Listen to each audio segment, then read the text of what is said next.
చూస్ country delight, live better. ఇప్పుడే country delight app ని download చేసుకోండి. ప్రస్తుతం నాతో పాటు ఉన్నారు లెజెండరీ యాక్టర్ రంగనాథ్ గారు అబ్బాయి.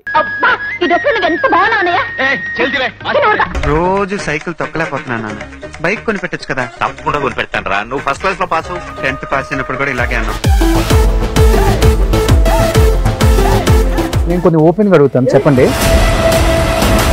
నాన్నగారు చివరికి వంటగదిలో ఉరేసుకొని చనిపోయే స్థాయికి మీరు తీసుకొచ్చారనేది బయట రూమర్ అని నేను చెప్పను, నిజమనే నమ్ముతున్నారు అందరూ కూడా దీన్ని. అమ్మగారు ఆమె చనిపోయే వరకు కూడా మంచం మీదే ఉన్నారు. ఎప్పుడు కూడా కొడుకు కానీ కూతుర్లు కానీ ఆ ఇంటి వైపు కూడా తొంగి చూడలేదు అనేది ఒకటి. మీ నాన్నగారు ఉరేసుకొని చనిపోతూ గోడ మీద మీనాక్షి అని ఒక అమ్మాయి, ఆ అమ్మాయి చాలా మంచిది, ఆ అమ్మాయిని ఏం చెయ్యొద్దు మీరు, నాకున్న ప్రాపర్టీస్ మొత్తం ఆ అమ్మాయి పేరు మీద రాసి నేను చనిపోతున్నానని మీ నాన్నగారు ఉరేసుకొని చనిపోయిన తర్వాత మీరు ఆ ఇంట్లోకి వెళ్ళిన మాట వాస్తవమా కాదా?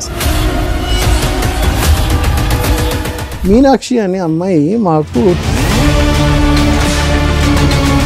ఆవిడ కాళ్ళ పని పడి దండం పెట్టాను. ఎందుకు వంటగా అంటే అక్కడ మంచి స్పేస్, ఆయన మంచి టాల్ కదా, హైట్ కదా, కాబట్టి అక్కడ స్టూల్ వేసుకొని అవన్నీ రాసి పెట్టేసి ఆ రోజు చనిపోయిన తర్వాత చిరంజీవి గారు వచ్చారు. చాలా కోపంగా అడిగారు. మా మదర్ 95లో పడిపోయారు. ఇప్పుడు మా ఇంట్లో ఎవరంతా రిలేటివ్స్ వస్తారు, ఎంతమంది ఉన్నారు, వాళ్ళందరూ గాయం. మా అమ్మ యూరిన్ నేను తీసేవాడిని, మా నాన్న మోషన్ తీసేవాడు, మా నాన్నేమో వంట చేస్తానని నేను ఇల్లు చిమ్మి తుడిచి గిన్నెలు కడిగాను.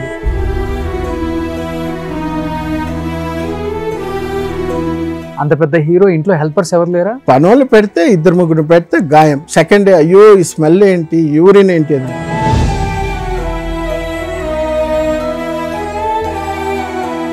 ఒకసారి నాన్నని చూస్తే బాధ వేస్తుంది, ఒకసారి అమ్మ చూస్తే ఏం చేయలేము. నిస్సహాయమైన వయసు.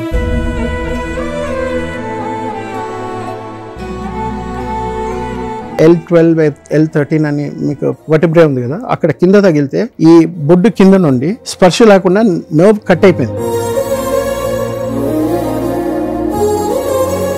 గాంధీనగర్లో ఉండేటప్పుడు ప్రొద్దున లేచి చూస్తే మొత్తం చీమలు మా అమ్మ కాలు మీద అంతా రక్తం వెళ్తా ఉంది ఫుల్. అంత స్పర్శ అనేది ఉండదు మనిషి. కాలు కట్ చేసినా కూడా తెలియదు. ఇప్పుడు నాన్నకి సినిమాలు తగ్గిపోయాయి. మేము ఇచ్చే రెంట్ నుండి ఇంకా we came down. ఇల్లు రెంట్ కట్టని పరిస్థితికి వచ్చిందా? రుక్మిణి అపార్ట్మెంట్స్ లో 2000 we were paying 2500. అక్కడ నుండి దాని పక్క వీధిలోనే గల్లీలోనే అక్కడ మేము వెళ్ళేసరికి రెంట్ 800 అంట. కానీ ఎన్నిసార్లు ఏడ్చుంటారు 4 గోళ్ల మధ్య. అమ్మ చనిపోయింది, నాన్న చనిపోయాడు, కట్టుకున్న భార్య చిన్న ఏజ్ లోనే చనిపోయింది. ఇప్పుడు మా అత్తగారు మామగారు కూడా పోయారు. నాన్నకు తోడబుట్టిన వాళ్ళు ఎవరితో నేను టచ్ లో లేదు. ఆ పెద్ద అక్క చనిపోయింది, తనకి బ్రెస్ట్ క్యాన్సర్ వచ్చి చనిపోయింది. అదే విన్నాను నేను. ఎలా అండి అంత మూర్ఖంగా ఉండగలరు? మా ఆవిడ సూసైడ్ అటెంప్ట్ చేసుకున్నారు. So they never came and saw. వాళ్ళు అడగడం లేదు, మాట్లాడడం లేదు, నేను అడగడం లేదు, నేను మాట్లాడడం లేదు. మీరు మీ కొడుకు ఇద్దరే. Hi hello, welcome to Suman TV. నేను మీ రోషన్. సో ప్రస్తుతం నాతో పాటు ఉన్నారు లెజెండరీ యాక్టర్ రంగనాథ్ గారు అబ్బాయి. నమస్తే అండి. నమస్తే. సో కొంచెం నాన్నగారిని చూసినట్టే ఉంది.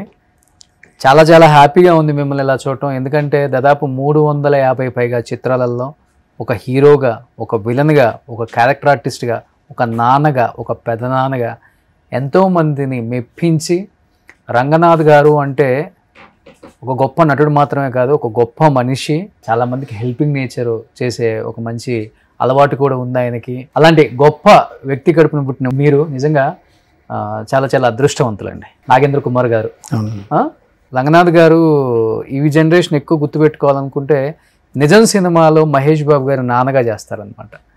ఎంత గొప్ప నటులు. చిరంజీవి గారితో ఎన్ని సినిమాలు అండి కాంబినేషన్, వాళ్ళిద్దరివి పోటాపోటీగా ఉండేవి. అసలుకి ఇది అదేం లేకుండా అన్ని పాత్రలు చేసేసారు ఆయన. తర్వాత సీరియల్స్లోకి వచ్చేసారు. అక్కడ కూడా తనదైన మార్క్ జనంలో గట్టిగా స్టాంప్ వేసేసుకున్నారు రంగనాథ్ గారు.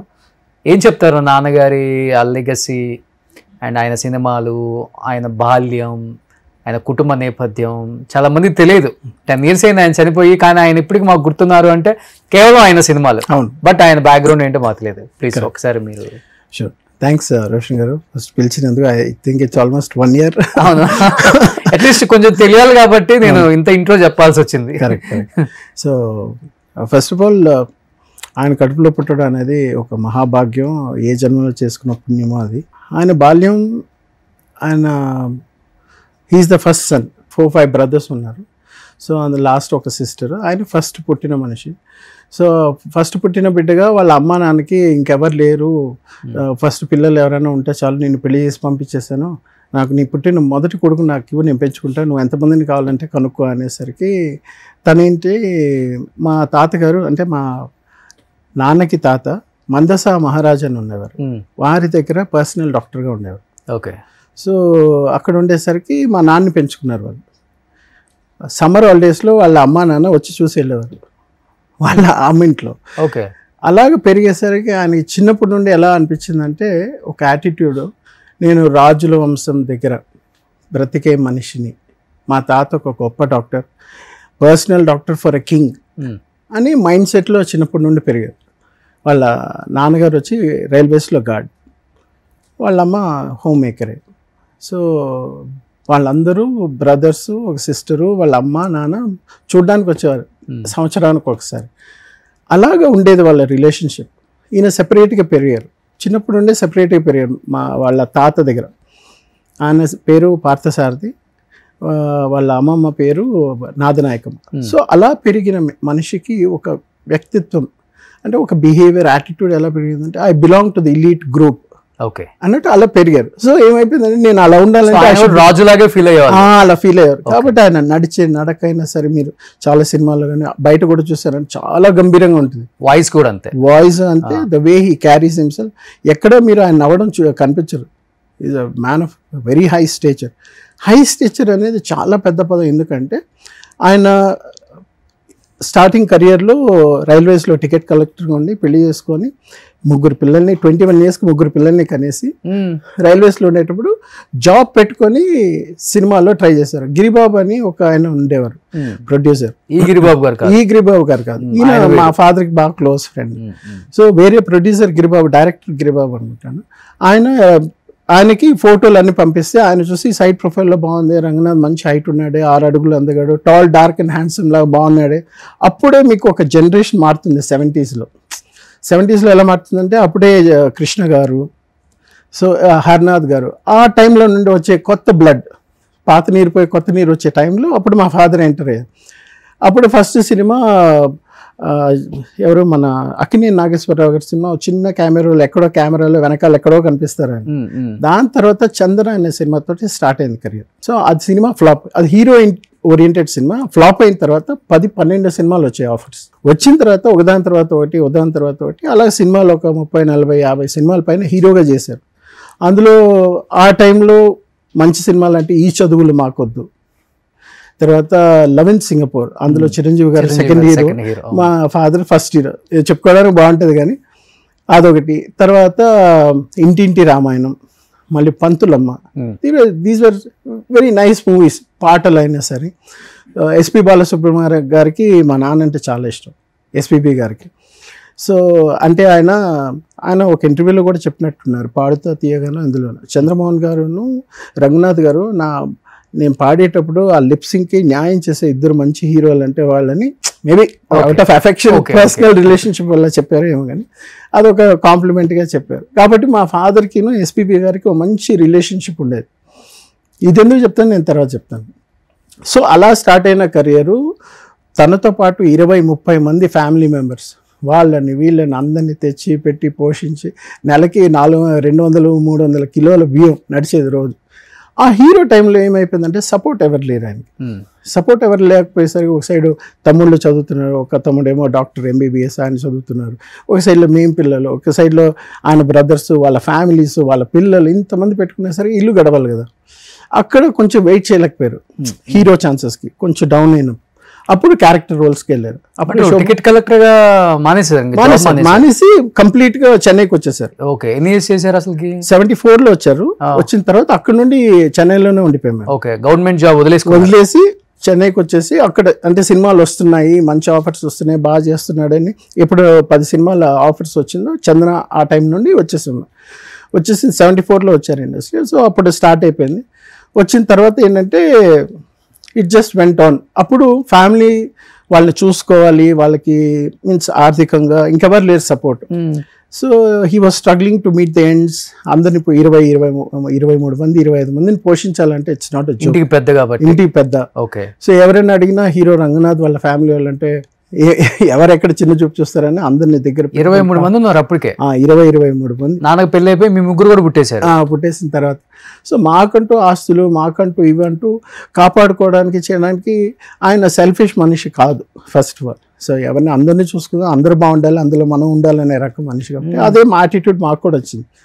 మమ్మల్ని పెంచేసరికి ఎలా వచ్చిందంటే నీకు చదువు నేర్పించానంటే you have to be independent by yourself. ఇప్పుడు అమెరికన్ సొసైటీ ఎలా ఉంటుందో ఆ టైప్ అనమాట. కాబట్టి మేము ఏంటంటే డబ్బులు ఇచ్చారా, ఆస్తులు ఇచ్చారా, అవి ఇచ్చారా, ఏవి మేము కూడా అడగలేదు. సో మా అక్కలకి వాళ్ళకి కావాలి, బావలకు కావాల్సిందని ఆయన చేశారు. దట్స్ వర్. నేను కొడుకుగా నేనేమైనా చేయాలి కానీ మా నాన్న దగ్గర నుండి తీసుకోకూడదని మా నాన్న దగ్గర వచ్చిన ఆ బ్లడ్ ఇండిపెండెంట్గా లేదురా. నేను 10 ఎకరాలు 2010లో 10 ఎకరాలు నేను కొనిస్తాను రా, ఇక్కడ తీసుకో ఫామ్ హౌస్. నాకు కుక్కలు అంటే చాలా ఇష్టం. సో కుక్కల్ని పెంచుకోవాలి, మంచి ఫారిన్ నుండి కుక్కలు పెట్టుకోవాలి అంటే బ్రీడింగ్ లా చేసుకో, నీకు ఇష్టం. నేను క్రికెటర్ని యాక్చువల్లీ చెప్తారు. సో ఫస్ట్ మా ఫాదర్ది ఏంటంటే అలా స్టార్ట్ అయింది. హీరో నుండి it moved on to character roles, villain రోల్స్లో first chance ఇచ్చింది కృష్ణంరాజు గారు. ఓకే. సో రంగాని 2-3 పిలుస్తారు మా ఫాదర్, అందరూ రంగాని పిలవరు. ఒకటి మన కృష్ణంరాజు గారు, లేదు రంగనాథ్ గారు అని పిలుస్తారు. ఓకే. నాగేశ్వరరావు గారు, ఎన్టీ రామారావు గారు అంతా రంగనాథ్ గారు అని పిలుస్తారు. శరత్ బాబు గారు, తర్వాత ఈయన కృష్ణరాజు గారు, రంగా రారా, అది అంత క్లోజ్గా ఉంటారు. Very few people. సో అలా కెరియర్ స్టార్ట్ అయినప్పుడు శోభన్ బాబు గారు ఒకసారి హీరో నుండి పడిపోయిన తర్వాత ఆయన ఇచ్చిన సజెషన్ ఏంటంటే, రంగనాథ్ మీకు మంచి ఛాన్స్ చెప్తాను. ఎస్వి రంగారావు గారు ఎలా అయితే క్యారెక్టర్ రోల్స్ చేశారో అలా క్యారెక్టర్ రోల్స్కి ఇక్కడ చాలా అరుదుగా ఉన్నారు. So I think you should look at that option, villain లేకపోతే క్యారెక్టర్ రోల్స్ ఇవన్నీ అన్నారు. అంటే ఓకే ట్రై చేద్దామని అప్పుడు విలన్ రోల్లో మనకి ఈయన రెబల్ స్టార్ ఇచ్చారు ఆపర్చునిటీ. అది ఇచ్చిన తర్వాత మెల్లిమెల్లిగా గువ్వల జంట అనుకుంటా ఆ సినిమా పేరు. సో అది ఇచ్చిన తర్వాత నెక్స్ట్ రజనీకాంత్ గారితో విలన్గా మెయిన్ లీడ్ విలన్గా చేశారు. కై కొడుకుం కై అని కన్నడ సినిమాలో అది చాలా హిట్ అయింది. అది తమిళ్లో తీశారు. ఆ రేవతి హీరోను, అందులో మా ఫాదర్ రేవతిని రేప్ చేసేస్తారు. లాస్ట్ ఆయన ఒక పంచాయతీ లీడరు. సో ఆయన్ని లాస్ట్లో కొట్టి చంపారు. అప్పుడు మేము కలిసాం రజనీకాంత్ గారిని కలిసి. సో అలాగే ఆయన లైఫ్ జర్నీ అలా వస్తూ మా మదర్ నాకు కరెక్ట్ డిగ్రీ అయిపోయింది. నేను అప్పుడు క్రికెట్ ఆడుతున్నాను. సో పియూసి అని ఒకటి, next reserve bank of India, తర్వాత సదర్న్ రైల్వేస్. నేను అప్పుడు పెరుగుతున్నా క్రికెట్లో చేరి. నేను చదవను, ఇంకా నాకు చదువు అంతా వద్దు అనేసి నేను 12th అయిపోయాను, డిగ్రీ కూడా జాయిన్ అయిపోయాను. సో నేను అప్పుడు క్రికెట్కి వచ్చే టైంలో డిగ్రీ అయిపోయింది. అప్పుడు మా ఫాదర్ అడిగారు, ఏరా నువ్వు సినిమాలోకి వస్తావు అంటే, what do have for me అని పెద్ద ఇదిలాగా. అంటే మనకు సినిమాల గురించి తెలియదు, ఏది తెలియదు కదా. ఆయన ఎంత కష్టపడి వచ్చారు ఎవరిని తెలియదు. పెరగడమే హీరో కొడుకుగా పెరిగాం కాబట్టి కార్లు అవి ఇవన్నీ తిరిగి బాగా స్ట్రగుల్స్ ఫేస్ చేశారు నాన్నగారు. చెన్నై బయట పెట్టలేదు ఎప్పుడు స్ట్రగుల్స్. మాతృడు కూడా ఎప్పుడు ఆయన బాధలు ఎప్పుడు పంచుకున్నారు. అసలు మీ నాట్ ఈవెన్ వన్స్ నేను ఇలా కష్టపడుతున్నా, నాకు సినిమా లేదు, డబ్బులు కావాలి, నేను అప్పు అడగాలి, ఆయన ఫోన్లో మాట్లాడటం కానీ ఎవరితో ఒక్కసారి మేము వినలేదు. అంత గొప్ప క్యారెక్టర్ ఆయన. ఓకే. అంటే ఆ రాజుల కుటుంబంలో పెరిగొచ్చారు కాబట్టి అక్కడ వాతావరణం ఆయనకు అలానే బాడీలో కానీ. ఆయన నాకు చెప్పేది ఒకటి ఏంటంటే, అంటే ఆయన చెప్పిన కొన్ని పదాలకి మాటలకి అర్థం, నానార్థం, పరమార్థం చూసుకుంటే I couldn't read between the lines what he said. మనిషి మగాడుగా పుట్టిన తర్వాత ఎన్ని కష్టాలు ఉన్నా మనసులో పెట్టుకోవాలి కానీ బయట చెప్పకూడదు. చెప్పడం అనేది it is your weakness. Okay. So biggest impact ఎక్కడ జరిగిందంటే, ఆయన తీసుకున్న ఆ క్షణానికి ఆ తీసుకున్న నిర్ణయం అనేది మా ఫ్యామిలీలో చాలామందికి ఇబ్బందులు చాలా ప్లేసెస్లో ఉన్నాయి. ఆ రోజు చనిపోయిన తర్వాత చిరంజీవి గారు వచ్చారు. వచ్చిన తర్వాత మన ఫిల్మ్ నగర్లో బాడీ పెట్టినప్పుడు ఆయన వచ్చి చాలా కోపంగా అడిగారు, నాకు ఏమైంది శైలు, ఏమైందమ్మా, ఎందుకు నాన్న ఇలాంటి డెసిషన్ తీసుకున్నారంటే తెలియదు అంకుల్ అంటే చాలా కోపంగా ఉన్నారు. ఆయన కోపం వెనకాల అర్థం మాకు కొంచెం అర్థమైనా side effects, repercussions of industry, అభిమానులు అవన్నీ మాకు తెలియదు. ఓకే. ఆయన చనిపోయిన తర్వాత ఇప్పుడు 10 ఏళ్ల తర్వాత నేను ఇండస్ట్రీలోకి వద్దామన్నా, లేకపోతే ఎవరితో మాట్లాడిన ఆంధ్ర నుండి, తెలంగాణ నుండి, ఎక్కడున్నా మా ఫాదర్ గురించి తెలిసిన వాళ్ళ గురించి మాట్లాడితే మా పైన భయంకర కోపం ఉంటుంది. ఆ ద్వేషం, కోపం ఇండస్ట్రీ వాళ్ళకి బయట వాళ్ళకి ఇద్దరు కూడా, అందరికి. ఎందుకంటే కేవలం మీ వల్లే చనిపోయారు, మీరే చంపేశారు మీ నాన్నగారు అనేది వాళ్ళ మనసులో ఉంది. కొడుకే చంపేశాడు, కూతుర్లో చంపేశారు, ఆయన టార్చర్ పెట్టారు, డబ్బులు ఇవ్వకుండా హరాస్ చేశారు, ఎన్ని పుకార్లు ఎన్ని వస్తే ఎంతమంది చెప్పుకోలేక ఆ రోజు ఇంటర్వ్యూ కూడా నేను ఇవ్వనన్నాను. కానీ మీరు ఇవ్వండి సార్ అని చాలామంది, ఒక 20-30 మంది వచ్చారు ఛానల్స్, హిందూ నుండి, ఎక్స్ప్రెస్ నుండి, చాలా మీడియాలో చాలామంది వచ్చారు. మీరు ఇప్పుడు ఇవ్వకపోతే మీరే చేశారని అపోహలు ఉంటారు, అట్లీస్ట్ ఇప్పటికైనా అర్థమవుతుంది వాళ్ళకే. అది అప్పుడు నేను 2015లో ఇచ్చిన తర్వాత కూడా ఇప్పుడు నేను మళ్ళీ సినిమా ఇండస్ట్రీలో వద్దామని ఇప్పుడు ట్రై చేసి ఒక 2 సినిమాలు. కేవలం ఇండస్ట్రీలోకి రావడం కోసం ఇంటర్వ్యూ ఇచ్చి ఏం జరిగిందో తప్పులు అని జనానికి తెలియచేద్దామని, ఇండస్ట్రీకి తెలియజేద్దామని వచ్చారా? ఎందుకంటే మీరు ఓపెన్ అయ్యారు కాబట్టి నేను కొన్ని ఓపెన్గా అడుగుతాను. ఇప్పుడు నాన్నగారు రాజుగారి ఇళ్లలో ఉన్నారు, అదే మనస్తత్వం వచ్చింది, ఎవరి దగ్గర చేయి చాచకూడదు, ఒకరికి మన వీక్నెస్ తెలియకూడదు, రాజసంగా పెరిగారు, రాజులాగే పెరిగారు. అలాంటి రాజు చివరికి వంటగదిలో ఉరేసుకొని చనిపోయే స్థాయికి మీరు తీసుకొచ్చారనేది బయట రూమర్ అని నేను చెప్పను, నిజమనే నమ్ముతున్నారు అందరూ కూడా దీన్ని. ఇంకొకటి, అమ్మగారు మేడ మీద నుంచి కింద పడిపోయినప్పుడు ఆమెకి నడుములు ఇరిగిపోయి ఫుల్ బెడెడ్. అవును. ఆమె చనిపోయే వరకు కూడా మంచం మీదే ఉన్నారు. నాన్నగారే సేవలు చేసుకుంటూ షూటింగ్లకి వెళ్తూ, షూటింగ్లు చేసుకోవాలి, ఇంటికి రావాలి, భార్యను చూసుకోవాలి, అన్నీ ఆయనే పనులు చేసుకుంటూ వచ్చారు. బట్ ఎప్పుడు కూడా కొడుకు కానీ కూతుర్లు కానీ ఆ ఇంటి వైపు కూడా తొంగి చూడలేదు అనేది ఒకటి. ఇంకొకటి, అమ్మగారు చనిపోయిన తర్వాత బాగా లోన్లీగా ఫీల్ అవుతున్నారు ఆయన. ఎవరు నాకు తోడలేరు, కనీసం తిన్నావా లేదా అని అడిగేవాడు కూడా లేడు, కడుపున 3 పుట్టారు కానీ దేనికి పనికిరాని వాళ్ళు అని బయట చెప్పుకొని చాలామందికి బాధపడ్డారని వాళ్ళు ఇంటర్వ్యూలలో చెప్పారు. ఇంకొకటి, నాన్నగారు లోన్లీనెస్ చూసి ఒక ఫ్రెండ్ ఆయనకు తెలిసిన ఒక అమ్మాయిని హెల్పర్గా పెడితే, మీనాక్షి అని ఒక అమ్మాయిని, ఆ అమ్మాయి మీ ఆస్తి ఏదో కాజేస్తుందని చెప్పేసి మీరు వెళ్ళి ఆ అమ్మాయిని కొట్టి ఇంట్లో నుంచి బయటికి గెంటేసి మీ నాన్నగారు లోపల పెట్టేసి తాళాలు వేసేసారు. ఒకటి, అది భరించలేక మీ నాన్నగారు ఉరేసుకొని చనిపోతూ గోడ మీద ఆ అమ్మాయి చాలా మంచిది, ఆ అమ్మాయిని ఏం చెయ్యొద్దు మీరు, నాకున్న ప్రాపర్టీస్ మొత్తం ఆ అమ్మాయి పేరు మీద రాసి నేను చనిపోతున్నాను అని మీ నాన్నగారు ఉరేసుకొని చనిపోయిన తర్వాత మీరు ఆ ఇంట్లోకి వెళ్ళిన మాట వాస్తవమా కాదా? అసలు మీరు నన్ను 5 ప్రశ్నలు అడిగారు. ఇప్పుడు నేను ఒక్కొక్కటి స్టార్ట్ చేస్తాను. మా మదర్ పడిపోయారు. నేను అదే ఇప్పుడు ఇందాక చెప్పినట్టు నా డిగ్రీ అయిపోయిన తర్వాత 95లో పడిపోయారు. సో 95లో పడిపోయారు. 96లో నా గ్రాడ్యుయేషన్ అయిపోయింది. పడిపోయిన తర్వాత ఇప్పుడు మా ఇంట్లో ఎవరంతా రిలేటివ్స్ వస్తారు, ఎంతమంది ఉన్నారు, వాళ్ళందరూ గాయం, ఆల్ గాన్. మా నాన్న, రే నేను ఒక డిపార్ట్మెంట్ చూసుకుంటాను, నువ్వు ఇంకో డిపార్ట్మెంట్ చూసుకో అన్నారు. ఏంటంటే లైఫ్ ఈజ్ న్యూ. అమ్మ పడిపోయింది, మెయిన్ ఒక ఇంటికి ఇల్లాలే ముఖ్యం అన్నప్పుడు తను పడిపోయిందంటే అప్పుడు మగవాళ్ళకి వాల్యూ తెలిసి వస్తుంది.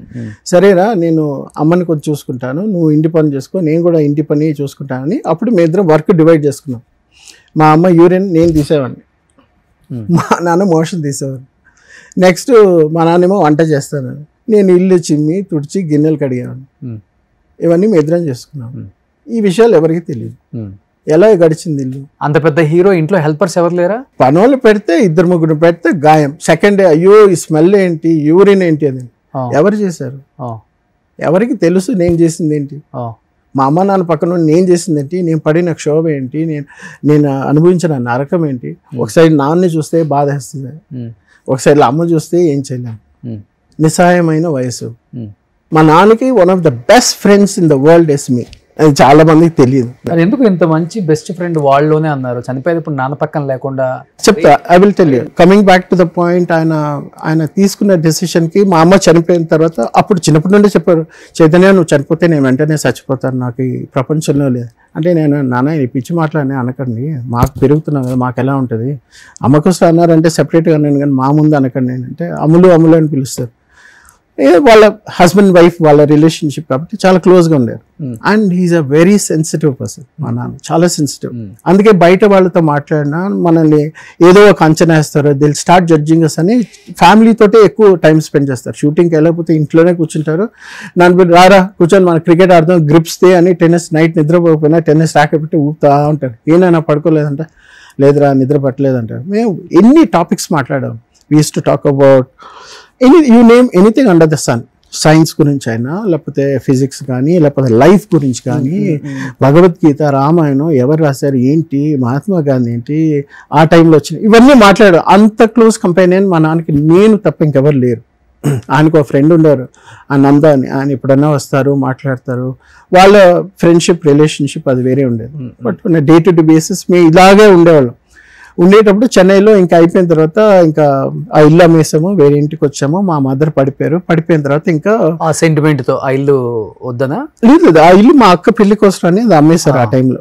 సో అప్పుడు కొంచెం తక్కువ వడివేలు కొన్నది. ఆయన వచ్చాడు వడివేలు మా ఇంటికి వచ్చి, ఎన్నప్ప ఆయన తెలియమా వడివేలు అంటే, అప్పుడే వరవెట్టనా సెలవు పత్తనా అంటే మన తెలుగులో జగపతి బాబు గారు రాధిక వాళ్ళు యాక్ట్ చేసినట్టున్నారు ఆ సినిమా టైం. అప్పుడే సారథి స్టూడియోస్ ఏదో ఒక స్టూడియోస్ ఉంది అక్కడ సాలిగ్రామం దగ్గర. ఆయన అక్కడ నుండి వచ్చారు. వచ్చిన తర్వాత అప్పుడే ఇంట్రడ్యూస్, అప్పుడే హీ వాజ్ ఫేమస్ కదా, కాదలని చాలా సినిమాలు చేశారు ఆయన. చేసిన తర్వాత వచ్చిన తర్వాత చూసాము, మాట్లాడాము. తర్వాత ఇల్లు అమ్మేసిన తర్వాత 6 months తర్వాత ఇల్లు వెకేట్ చేసాము. వేరే ఇంటికి వెళ్ళాము. అప్పుడు మా మదర్ పడిపోయారు. ఇంకా అప్పుడు నా గ్రాడ్యుయేషన్ అయిపోయి క్రికెట్ కెరియర్ కూడా అప్పుడు స్టాప్ అయిపోయిందని, అప్పుడు సరే ఇంకా హైదరాబాద్కి వెళ్ళిపోదాం అన్నారు. హైదరాబాద్ వెళ్తే ఏముంటుంది నాన్న, అంతా సేమ్ కదంటే, నీకు నా గురించి తెలియదురా, నేను యాక్టర్ని, నీకు తెలుసు. మ్యాక్సిమం ఒకసారి రజనీకాంత్ గారితో కలిసి చూసావు, లేకపోతే చిరంజీవి గారు మన ఇంటికి వచ్చి చూసావు, నీకు నా గురించి తెలియదు అన్నారు. ఏం గొప్పగా ఉండబోతుంది, ఈయన పెద్ద. చిన్నప్పుడు చూసాం బస్సులు ఫస్ట్ చిరంజీవి గారి ఇంటి దగ్గర ఆగుతాయి, ఒక 7-8 బస్సులు కృష్ణ గారి ఇంటి దగ్గర ఆగుతాయి, మళ్ళీ మా ఇంటి దగ్గర ఆగుతాయి. అవి ఆ చిన్నప్పుడు చూసిన ఉన్నాయి. బట్ ఇన్ డెప్త్ ఏంటి, ఆయన క్యాలిబర్ ఏంటి, ఆయన స్కిల్ ఏంటి నాకు తెలియదు. మెల్లిగా 2021 వచ్చిన తర్వాత హైదరాబాద్కి వచ్చిన తర్వాత ఒక షాకింగ్ జరిగింది. సరేరా ఇప్పుడు హైదరాబాద్ వచ్చావు, ఇప్పుడు నీకు నా గురించి తెలుస్తున్నాడు. ఏం పెద్ద పుడిచినట్టు ఏముంటుంది, ఆయన పెద్ద. అందుకంటే మమ్మల్ని అలా పెంచారు. బయట ఆయన గురించి ఏది చూపించకుండా ఒక మిడిల్ క్లాస్ ఫ్యామిలీ, నెలకు ఒక 5,000 3,000 వచ్చి అలాగ పెంచారు. కాబట్టి ఆ ఇన్నసెన్స్ ఉండిపోయింది మాకు. ఇక్కడ వచ్చిన తర్వాత ఫస్ట్ స్నేహ గారు శ్రీకాంత్ గారి పెళ్ళి, ఊహ గారు శ్రీకాంత్ గారి పెళ్ళికి మన ఇక్కడ సాయిబాబా కళ్యాణ మండపం శ్రీనగర్ కాలనీ అదేదో ఒకటి ఉంది అక్కడ. సో అక్కడ తీసుకెళ్లారు. మేము రుక్మిణి అపార్ట్మెంట్స్ యూసఫ్ గూడలో ఉండేవాళ్ళం.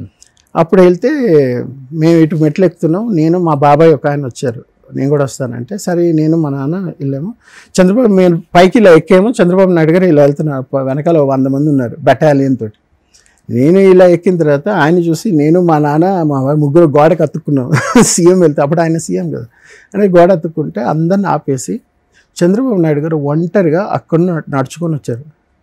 దగ్గర 20 meters 30 meters నడుచుకొని వచ్చి నేను షాక్ అయిపోయి, సీఎం వచ్చి మా నాన్న దగ్గర వస్తుంది అంటే ఎలాంటి ఫీలింగ్ ఒకటి ఉంటుంది. మా నాన్న గురించి ఎక్కువ తెలియదు, ఏదో తెలుసు. వచ్చి రంగనాథ్ గారు బాగున్నారని షేక్ హ్యాండ్ ఇచ్చి మాట్లాడుతుంటే నా కళ్ళల్లో నీళ్ళు వచ్చేసింది.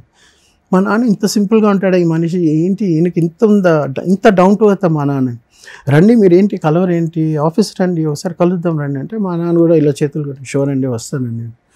తర్వాత వాళ్ళందరూ వెళ్ళిపోయిద్దరా, మా నాన్న వీప్ పైన కొట్టి నాన్న ఏనా సీఎం మీకు ఇంత ఉందా నాన్న అంటే, ఇంకా చూస్తారా ఇప్పుడే ఉంది కదా అనేసి అప్పుడు వాళ్ళ పెళ్ళికి వెళ్ళి ఇద్దరిని కంగ్రాచులేట్ చేసి శ్రీకాంత్ గారిని ఊహ గారిని చేసి మళ్ళీ అలా బయటకు వచ్చి ఇంటికి వెళ్ళామ్మా నీ భర్త చాలా పెద్దోడమ్మా, హీఈస్ అ బిగ్ స్టార్ తెలుసా, సీఎం వచ్చి పలకరించారమ్మా మీ ఆయన్ని, is a big man, my father is a big shot అనేసరి మా నాన్న.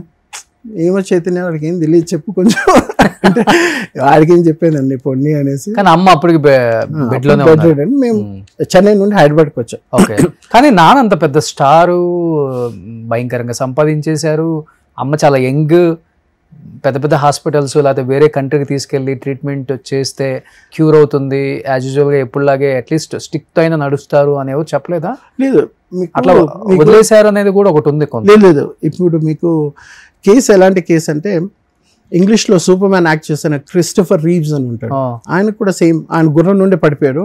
వెనకాల L12 L13 అని మీకు వర్టిబ్రే ఉంది కదా, అక్కడ కింద తగిలితే ఈ బొడ్డు కింద నుండి స్పర్శ లేకుండా నర్వ్ కట్ అయిపోయింది. వెనుకోస లోపల ఉండేది కట్ అయిపోయిందంటే మీకు ఎలక్ట్రికల్ పల్సెస్ ఉండదు. ఓకే. అంటే కాలు జరపాలి అని నేను ముందు పెట్టాలన్నా కూడా నాకు బ్రెయిన్కి వెళ్తుంది ఇన్ఫర్మేషన్, వెళ్ళి అది కాంప్రిహెండ్ చేసి నేను చెప్తే కాలు కదులుతుంది. ఓకే. అది మీకు ఇక్కడ L12 L3 I'm not sure. So అది కట్ అయిపోయేసరికి ఏంటంటే సెన్సేషన్ లేదు, ఒకసారి కంప్లీట్లీ డౌన్. సో మేము ఒకసారి ఇక్కడ గాంధీనగర్లో ఉండేటప్పుడు ప్రొద్దున లేచి చూస్తే మొత్తం చీమలు మా అమ్మ కాలు మీద అంతా రక్తం వెళ్తా ఉంది ఫుల్. అంత స్పర్శ అనేది ఉండదు మనిషి, కాలు కట్ చేసినా కూడా తెలియదు, అంత ఇదనమాట. సో అలా పడిపోయింది.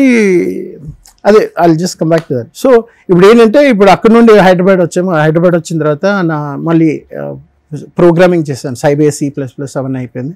ఇంకా మా ఫాదర్ అన్నారు, నేను సినిమాలో ఆఫర్ ఇస్తాను రా, యూ వాంట్ జాయిన్ అన్నారు. అనేసరి అప్పుడు పెద్ద పెద్ద హీరోలు డైరెక్టర్స్ని ఒక్కొక్క రోజు కలవడం స్టార్ట్ చేశాను. ఏంటండి ఎలా ఉంటుందంటే చాలా పెద్ద స్టార్స్ కూడా అదే చెప్పారు, నాకు మీ నాన్నకు ఉండే రెస్పెక్ట్ నీకు రాదు. ఎందుకంటే ఆయన ఎస్టాబ్లిష్ చేసి ప్రూవ్ చేసుకొని వచ్చారు కాబట్టి ఆయన ఎంటర్ అయ్యారంటేనే ఆటోమేటిక్గా ఎవరైనా సరే రండి మాట్లాడు, నువ్వు యాక్టర్ కొడుకు అనాలంటే నువ్వు ప్రూవ్ చేసుకోవాలి. మళ్ళీ మంచి చెడు అన్నీ చూసిన తర్వాత ఆ చెడు ఎక్కువ చూసి భయపడిపోయాను. మీకు తెలుసు కదా ఏ ఇండస్ట్రీలోనో చెడు ఉంటుంది మంచి ఉంటుంది. అది చూసి భయపడిపోయి ఇంతకాలం మా నాన్నకు రెస్పెక్ట్ ఉంది, నా వల్ల ఏమైనా చెడిపోతుందేమో, నేను మా నాన్న లెవెల్కి రాగలుగుతానో లేమో. ఆయన ఎక్సీడ్ వెళ్ళడం వేరే విషయం, ఎందుకంటే కంపేర్ చేసుకుంటాం కదా, మా నాన్న ఇలా ఉన్నారు, నేను ఇలా ఉన్నా, నా వాయిస్ ఇలా ఉంది, హైట్ ఇలా ఉన్నా, okay height almost have come equal, but workout చేస్తే బాడీ వస్తుంది. ఓకే, బట్ దట్ వాయిస్ రాదు. ఆయన శివాజీ గణేషన్ తమిళ యాక్టర్, ఆయన ఒకసారి కాంప్లిమెంట్ ఇచ్చారు, Ranganath your diction is very nice, అంటే పలికే పలుకు ప్రతి శబ్దంలోనూ చాలా బాగుంటుంది. ప్లస్ తెలుగులో కూడా ఆయన డబ్ చేస్తారు కదా, ఎవరు నాన్నగారే ఫస్ట్ నుంచి కూడా సింగిల్ టేక్ యాక్టర్ ఆయన. ఆయన ఏంటంటే మెమరీ చాలా ఎక్కువ, మీరు ఒక 2 పేజీలు 10 పేజీలు ఇచ్చినా టక టక టక టక టక టక చెప్పేసి వెళ్ళిపోతారు, తడబడ్డం ఇవి ఏమి ఉండదు. డైలాగ్ చదివచ్చామా, ఎవరెక్కడ కూర్చోవాలి, ఏంటి షార్ట్, ఏంటి సీను, మీరేం చెప్తారు, నేను ఎప్పుడు చెప్పాలి, అంతే తప్ప. ఇప్పుడు జూనియర్ ఎన్టీఆర్ ఆయన డాన్స్ గురించి ఎలా మాట్లాడుకుంటారో ఆయన డైలాగ్స్ గురించి అలాగే. ఎన్ని సంవత్సరాలు ఉన్నారు అమ్మ బెడ్ మీద అట్లా మరి? ఇంకా అదే 2000 అంటే 1995 పెట్టుకోండి, 95 to 2009 అంటే ఎన్నేళ్ళు, 13 years. కానీ మీరు అంత బాగా చూసుకున్నారు కదా అమ్మని, ఫస్ట్ పడిపోయిన తర్వాత ప్రేమ ఏమో ఎక్కువ చూపించారు, తర్వాత ఏమో మెయిన్ పాయింట్కి వస్తాను. సో అంతవరకు వచ్చిన హైదరాబాద్ వచ్చిన స్టోరీ తర్వాత ఏంటంటే అప్పుడు నాన్నకి సినిమాలు తగ్గిపోయి మేము ఇచ్చే రెంట్ నుండి ఇంకా వీ కేమ్ డౌన్. ఆయనకి ఎంత ఫైనాన్షియల్ ప్రాబ్లం ఉంది ఏంటి నాకు తెలియదు కదా. సో నాన్న 300 సినిమాలు తీశారు ఆయన. సో ఇల్లు సంపాదించారు ఆయన, ఎన్ని లక్షలు సంపాదించి ఎన్ని దానాలు ధర్మాలు చేశారో నాకు తెలియదు కానీ. సో ఇల్లు రెంట్ కట్టని పరిస్థితికి వచ్చిందా? ఇల్లు రెంట్ కట్టడం కాదు, రుక్మిణి అపార్ట్మెంట్స్ లో 2000 వీఆర్ పేయింగ్ 2500. అక్కడ నుండి దాని పక్క వీధిలోనే గల్లీలోనే అక్కడ మేము వెళ్ళేసరికి రెంట్ 800 అంత సింగిల్ బెడ్రూమ్, సింగిల్ హాల్, ఇంకో బెడ్రూమ్ లాగా చిన్నది, కిచెన్, అంతే. ముగ్గురం రాత్రి పడుకోవాలంటే మా మదర్ అక్కడ హాల్ లాంటి దానిలో పడుకుంటే మా నాన్న ఒక రూమ్లో, నేను మేడపైన దీనిపైన టెర్రస్ పైన వెళ్ళి పడుకునేవాడిని. ఇవి ఎంతమందికి తెలుసు. అంత కష్టాలు వచ్చేసి, కానీ నేను చదివిన తర్వాత నాకు క్రికెట్ అవ్వడం లేదని చెప్పి నేను నాన్న ఇంకా ఐ థింక్ కలుగు మా ఫ్రెండ్ దుబాయ్కి వెళ్ళాడు. సో నేను అక్కడికి వెళ్తా, డబ్బులు పంపిస్తా, యూ ప్లీజ్ టేక్ కేర్, నేను కొంచెం సెటిల్ అవ్వడానికి టైం ఇవ్వండి, బట్ అన్నీ చూసుకుంటానంటే మా నాన్నకి అది ఇష్టం లేదు. వీడు ఒక్కడే కొడుకు, కష్టమైన నష్టమైన నాతోటే ఉండాలి, నా ప్రేమ ఉంటుంది చూసారా. అక్కడ నేను దుబాయ్కి వెళ్ళాను. దుబాయ్కి వెళ్ళి 2 years ఉండి ఆల్మోస్ట్ సెట్ చేసుకున్నాను లైఫ్ ఇంకా మీదట ఎలా ఉండాలి ఏంటని. అది సెట్ చేసుకునే టైంకి ఏంటంటే మా ఫాదర్కి అప్పుడు రాఘవేంద్రరావు గారు ఆపర్చునిటీ ఇచ్చారు, ఏది శాంతి నివాసం. అది ఈయన ఎస్వి రంగారావు గారితో ఆయన సినిమా తీద్దాం అనుకున్నారు. అది మా నాన్న చెప్పింది నాకు, రాఘవేంద్రరావు గారు ఎస్వి రంగారావు గారితో తీద్దాం అనుకున్నారు, కానీ ఆయన లేరు, కానీ ఇప్పుడు ఒక టీవీ సీరియల్గా తీయాలంటే రంగనాథ్ అయితే బాగుంటుందని ఆయనకి ఛాన్స్ ఇచ్చారు. నేను మొన్న కలిసినప్పుడు లాస్ట్ ఇయర్ డిసెంబర్లో రాఘవేంద్రరావు గారిని కలిసాను. అప్పుడు ఆయన కూడా అదే అన్నారు, తెలుసా మీ నాన్నకి నేనే ఛాన్స్ ఇచ్చానంటే, మనకెందుకు తెలియదు, అంత గొప్ప వాళ్ళు కదా. సో నేను అప్పుడు దుబాయ్కి వెళ్ళి దుబాయ్ నుండి అప్పుడే వచ్చాను. వచ్చిన తర్వాత అప్పుడు రాజమౌళి గారి షూటింగ్ శాంతి నివాసం ఉంటే, రారా ఒకసారి సెట్కి రారా అన్నారు. వెళ్తే రాజమౌళి గారి గురించి బాగా గొప్పగా చెప్పారు. Is a very good technician, చాలా తెలివితేటలు చాలా బాగుంది, టైం ఎక్కువ తీసుకుంటాడు కానీ ఎలాగ కన్సీవ్ చేయాలి అవన్నీ. నేను చిన్నప్పుడు ఈ సినిమాలు చూసేటప్పుడు ఎవరైనా హీరో అవ్వాలనుకుంటారు. నేనంటే ఒక సీన్ వచ్చిందంటే అది ఎలా పండాలి, స్క్రీన్ ప్లే ఇవన్నీ మాట్లాడాలి. దాన్ని బట్టి చూసి మా నాన్నకి ఏంటంటే నాకు కొంచెం టెక్నికల్ సైడ్ అంటే సినిమా డైరెక్షన్ సైడ్ ఒక అవగాహన ఉంది, వీడిని అందులో ఎంకరేజ్ చేస్తే పైకి వస్తాడని. అప్పుడు నన్ను one of the biggest directors ఇండియాలో అప్పుడు మోస్ట్ హ్యాపెనింగ్ డైరెక్టర్ తోటి పంపిస్తానన్నారు. అదే నేను కనుక్కున్న తర్వాత ఇదంతా వద్దు, మనకి రాదు, ఆ సెల్ఫ్ రెస్పెక్ట్ ఒరే తురే అనేస్తారు, నన్ను బాగా చూసుకున్నారు, ఎక్కడికి వెళ్ళినా రంగనాథ్ గారు కొడుకుంటే ఒక రెస్పెక్ట్ ఉండేది ఆ రోజుల్లో. ఇప్పుడు మళ్ళీ అది పోతుంది అనేసి నేను సినిమా ఇండస్ట్రీ రాకపోవడం కారణం. నాకు ఒక 3-4 సినిమాలు ఆఫర్స్ కూడా వచ్చాయి హీరోగా చేయడానికి. నేను దుబాయ్ నుండి వచ్చిన తర్వాత ఫోటోలు బాలకృష్ణ గారు మా పెళ్ళైన తర్వాత చూసిన తర్వాత, బాలకృష్ణ గారు పక్కన బాగున్నాడండి, తెల్లగా అందంగా ఉన్నాడు, I think we should try అంటే చేస్తావారంటే వద్దు నాన్న నా వల్ల కాదు, ఎందుకంటే పోలుస్తారు కదా. సో దుబాయ్కి వెళ్ళే దుబాయ్ నుంచి వచ్చి మీరు పెళ్లి చేసుకున్నారు. దుబాయ్ నుండి వచ్చిన తర్వాత 800 రెంట్ ఇంట్లోనే ఉంటున్నారా ఇక్కడ? అప్పుడు అక్కడే ఉన్నారు.